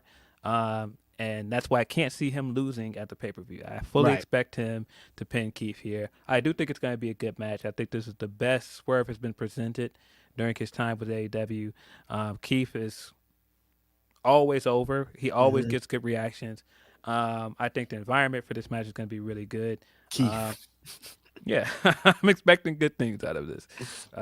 We've got another 8-man that was kind of announced last minute. We've got Claudio Castagnoli, Bryan Danielson, Mark Briscoe, and Daniel Garcia facing the team of Brody King, Jay White, Jay Lethal, and Roosh. This feels kind of like the New Japan thing where they throw a bunch of people that were in the G1 into teams and put them on like a pay-per-view right after the G1. I think it's going to be a fun match. Everybody involved in it is super talented, so expect good things. Where the heck are the guns? I just thought about that the other day. Where the heck are the guns? I don't know about Garrett. There's only one thing that's important in this 8-man tag. Protect Bryan Danielson at all cost. He got a very huge match coming up very soon. Everybody be careful out there. Please, everyone, be careful. Put Bryan in a bubble. I was like wondering if he was gonna have a match. I'm like, maybe he shouldn't, man. He has a gigantic match in very few days in Japan against Okada. Like, maybe not, but you can't. This is the PWG Bowl at Night 3 match where they get all the losers together to have a match. I love it. I think it's gonna be great. I'm excited about it. And Bryan Danielson's teaming up with Daniel Garcia. Like, good stuff should be going on here. Yeah. Yeah. Got a little bit of how can they coexist there with Garcia being teamed with those guys. I don't know what that means. I do think it would be cool after this he gets a Blackpool Combat Club jacket. That'd be kind of a cool finish to this year. If anybody has earned it, honestly. And that would immediately put him at odds with Wheeler Yuta. I feel like Wheeler Yuta would then turn into Dave Chappelle, the undercover brother. Like, why is he in? How did he earn this? I had to go through all of these beatings. I had to do all of this to get in. You're just going to let him in now? Yes. I think that's a great story to tell. I'm interested. I think coming off the Continental Classic that Daniel Garcia has built up some great stock. He got people behind him, invested. It shows that losing, man, I'm telling you, sometimes losing gets you more over, you guys. And that's in this situation. Daniel Garcia is more over after losing in the Continental Classic. And I think kind of what they do off the backs of that, it's got to be pretty important. Our main event will be MJF versus Samoa Joe. We've been building towards this match since Grand Slam. We've got a lot of things going into this. We've got, is this the end of Max's title run, year-long AEW World Championship run? We've also got what this means for Samoa Joe. This is the second time challenging Max. He's going to lose the second time. Then, of course, we've got the devil reveal looming over everything. Samoa Joe forfeited the Ring of Honor Television Championship for nothing to get this. So there's so many elements kind of attached to this. A lot of elements. I feel like based on that, Joe has to win. Right. You can't have him give up the Ring of Honor Television Championship and then get a second match with him just to lose. Going through all of this, having him align himself with the devil to get close to Max. All of this stuff. Max is, of course, letting Max people is know. Super Cena level Max if he does that. Like, wait, you beat all of the Bullet Club and you beat Samoa Joe and you beat all? No, you can't. Yeah, and he's been letting people know that he's very much injured. I feel like Max is going to lose here. I feel like this is pretty much a fitting way to end his run as well. It is. He's been getting a lot of criticism lately online. This is the most down I've ever seen AEW fans on Max. It kind of comes with the territory once you're a baby face. You guys, that's what happens. It comes with it. Yeah. I think some of the criticism, especially of if you're him is, champion too. yeah, I think some of the criticism is fair. I do think there's a little bit of fatigue, like especially after the Cole injury. He was on TV a lot. There was a lot of segments focused around him, and not a His lot of it. segments are long too. They're long segments. Some of them are very divisive.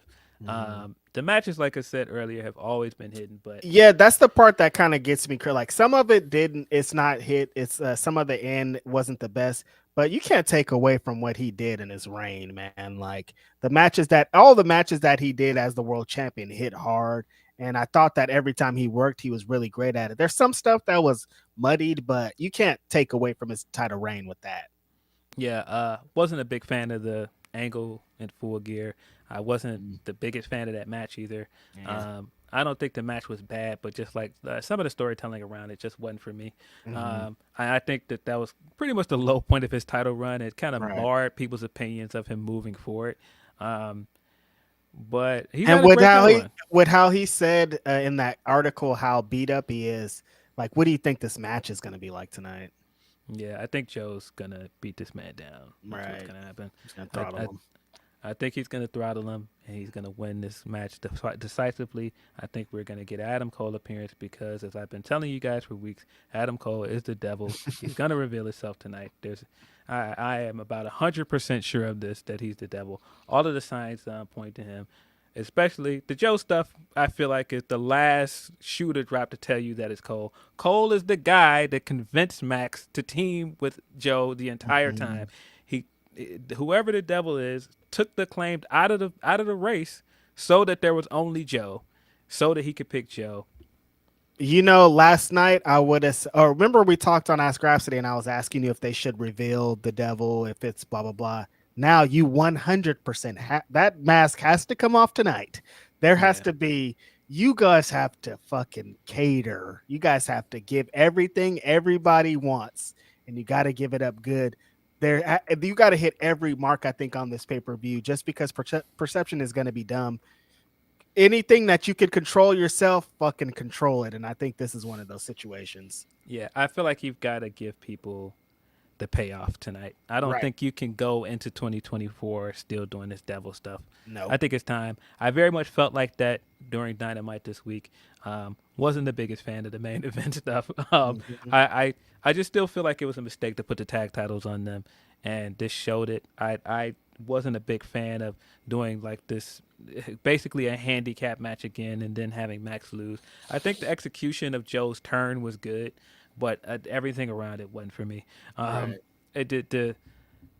I'm hoping that the execution of the Devil reveal tonight will make it worth it. But I very much see some people groaning at it because, you know, if you've been predicting Cole the entire time, I can see it feeling a little bit anticlimactic. But, of course, it feels like if they do this right, it can work. I very much think that it's the kingdom under the mask of the two guys that won the titles, which has been a long time coming. They should have won those belts a long time ago. For story purposes, it has to be Adam Cole. It just wouldn't make sense to be anyone else, you know? It doesn't make any sense for it to be anybody else. I hate that he got hurt because I feel like we got robbed of a better storyline. Yeah. And I feel like it would have been Adam that beat him at the end of the year. I think Adam probably would have beat him at Full Gear, maybe. Yeah, if not Full Gear at World Tour. I feel like Adam Cole would have been champion by the end of the year if he didn't get hurt. Right. But I do think that Joe deserves this. Like we said earlier, Joe has had a great year. I feel like this is a great way to cap off this year. Had the great television title run. Had a really good match with Punk at All In. Big fan of that match. Big fan of him slamming Punk through a table and then proceeding to flip him a big bird as he walked away. Very funny every time I see it.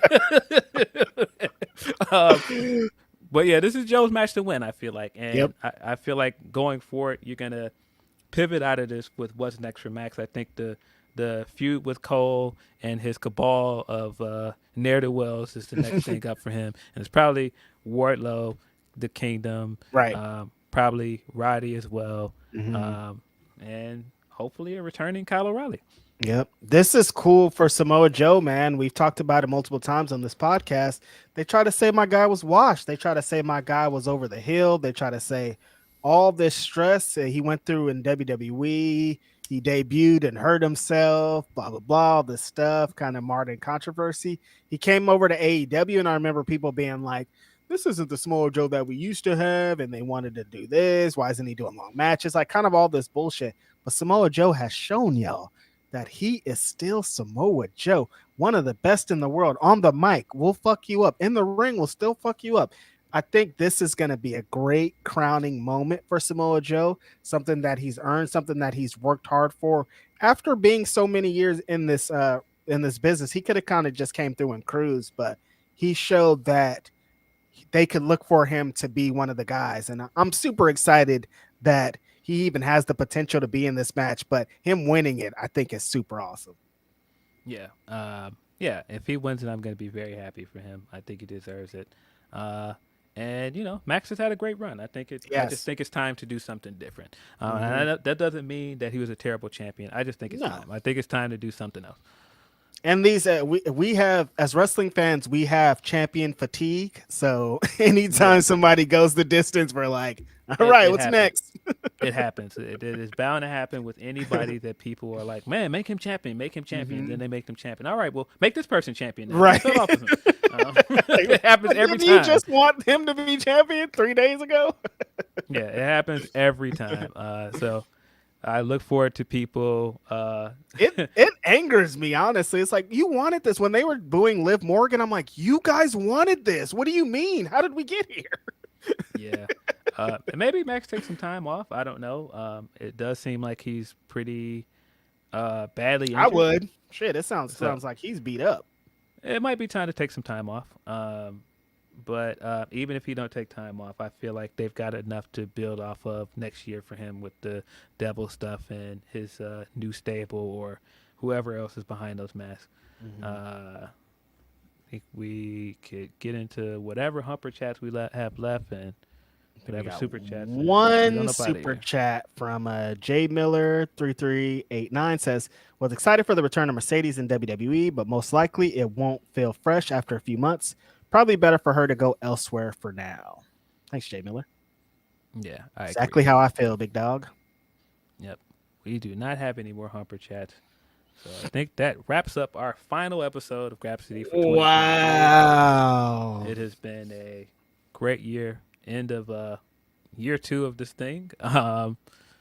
Looking forward to recording more episodes next year, talking more Graps, having more awkward moments of bad news. The day of our podcast coming. Come on, man. Why does this always happen to us? But man, like I said earlier, appreciate you guys for continuing to support us, man. It means a lot to us. It's a blast to sit and do this thing every Saturday. I don't know if you have any parting thoughts for 2023. Yeah, man, it's been a great ride. Phil and I had some conversations and phone calls and part of this where we were like, I don't know, big dog. But we regrouped and we overcame and we had some amazing moments. We did our first live show, which is still unbelievable to watch, to think about. Of course, you guys can go and watch that. We had some laughs, we had some tears, we had some anger, we had all the shit.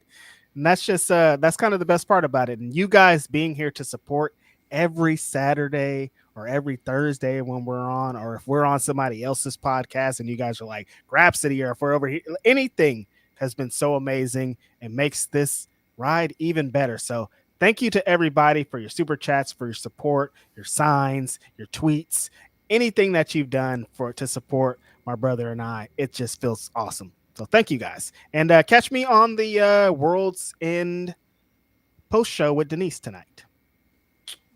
Definitely go check Time ain't done out. here. Hopefully got a good pay-per-view in store for us that will not be awkward at all. But you know what it is. This has been Grapsody. I'm Phil Lindsey. It's Righteous Reg. We are out of here.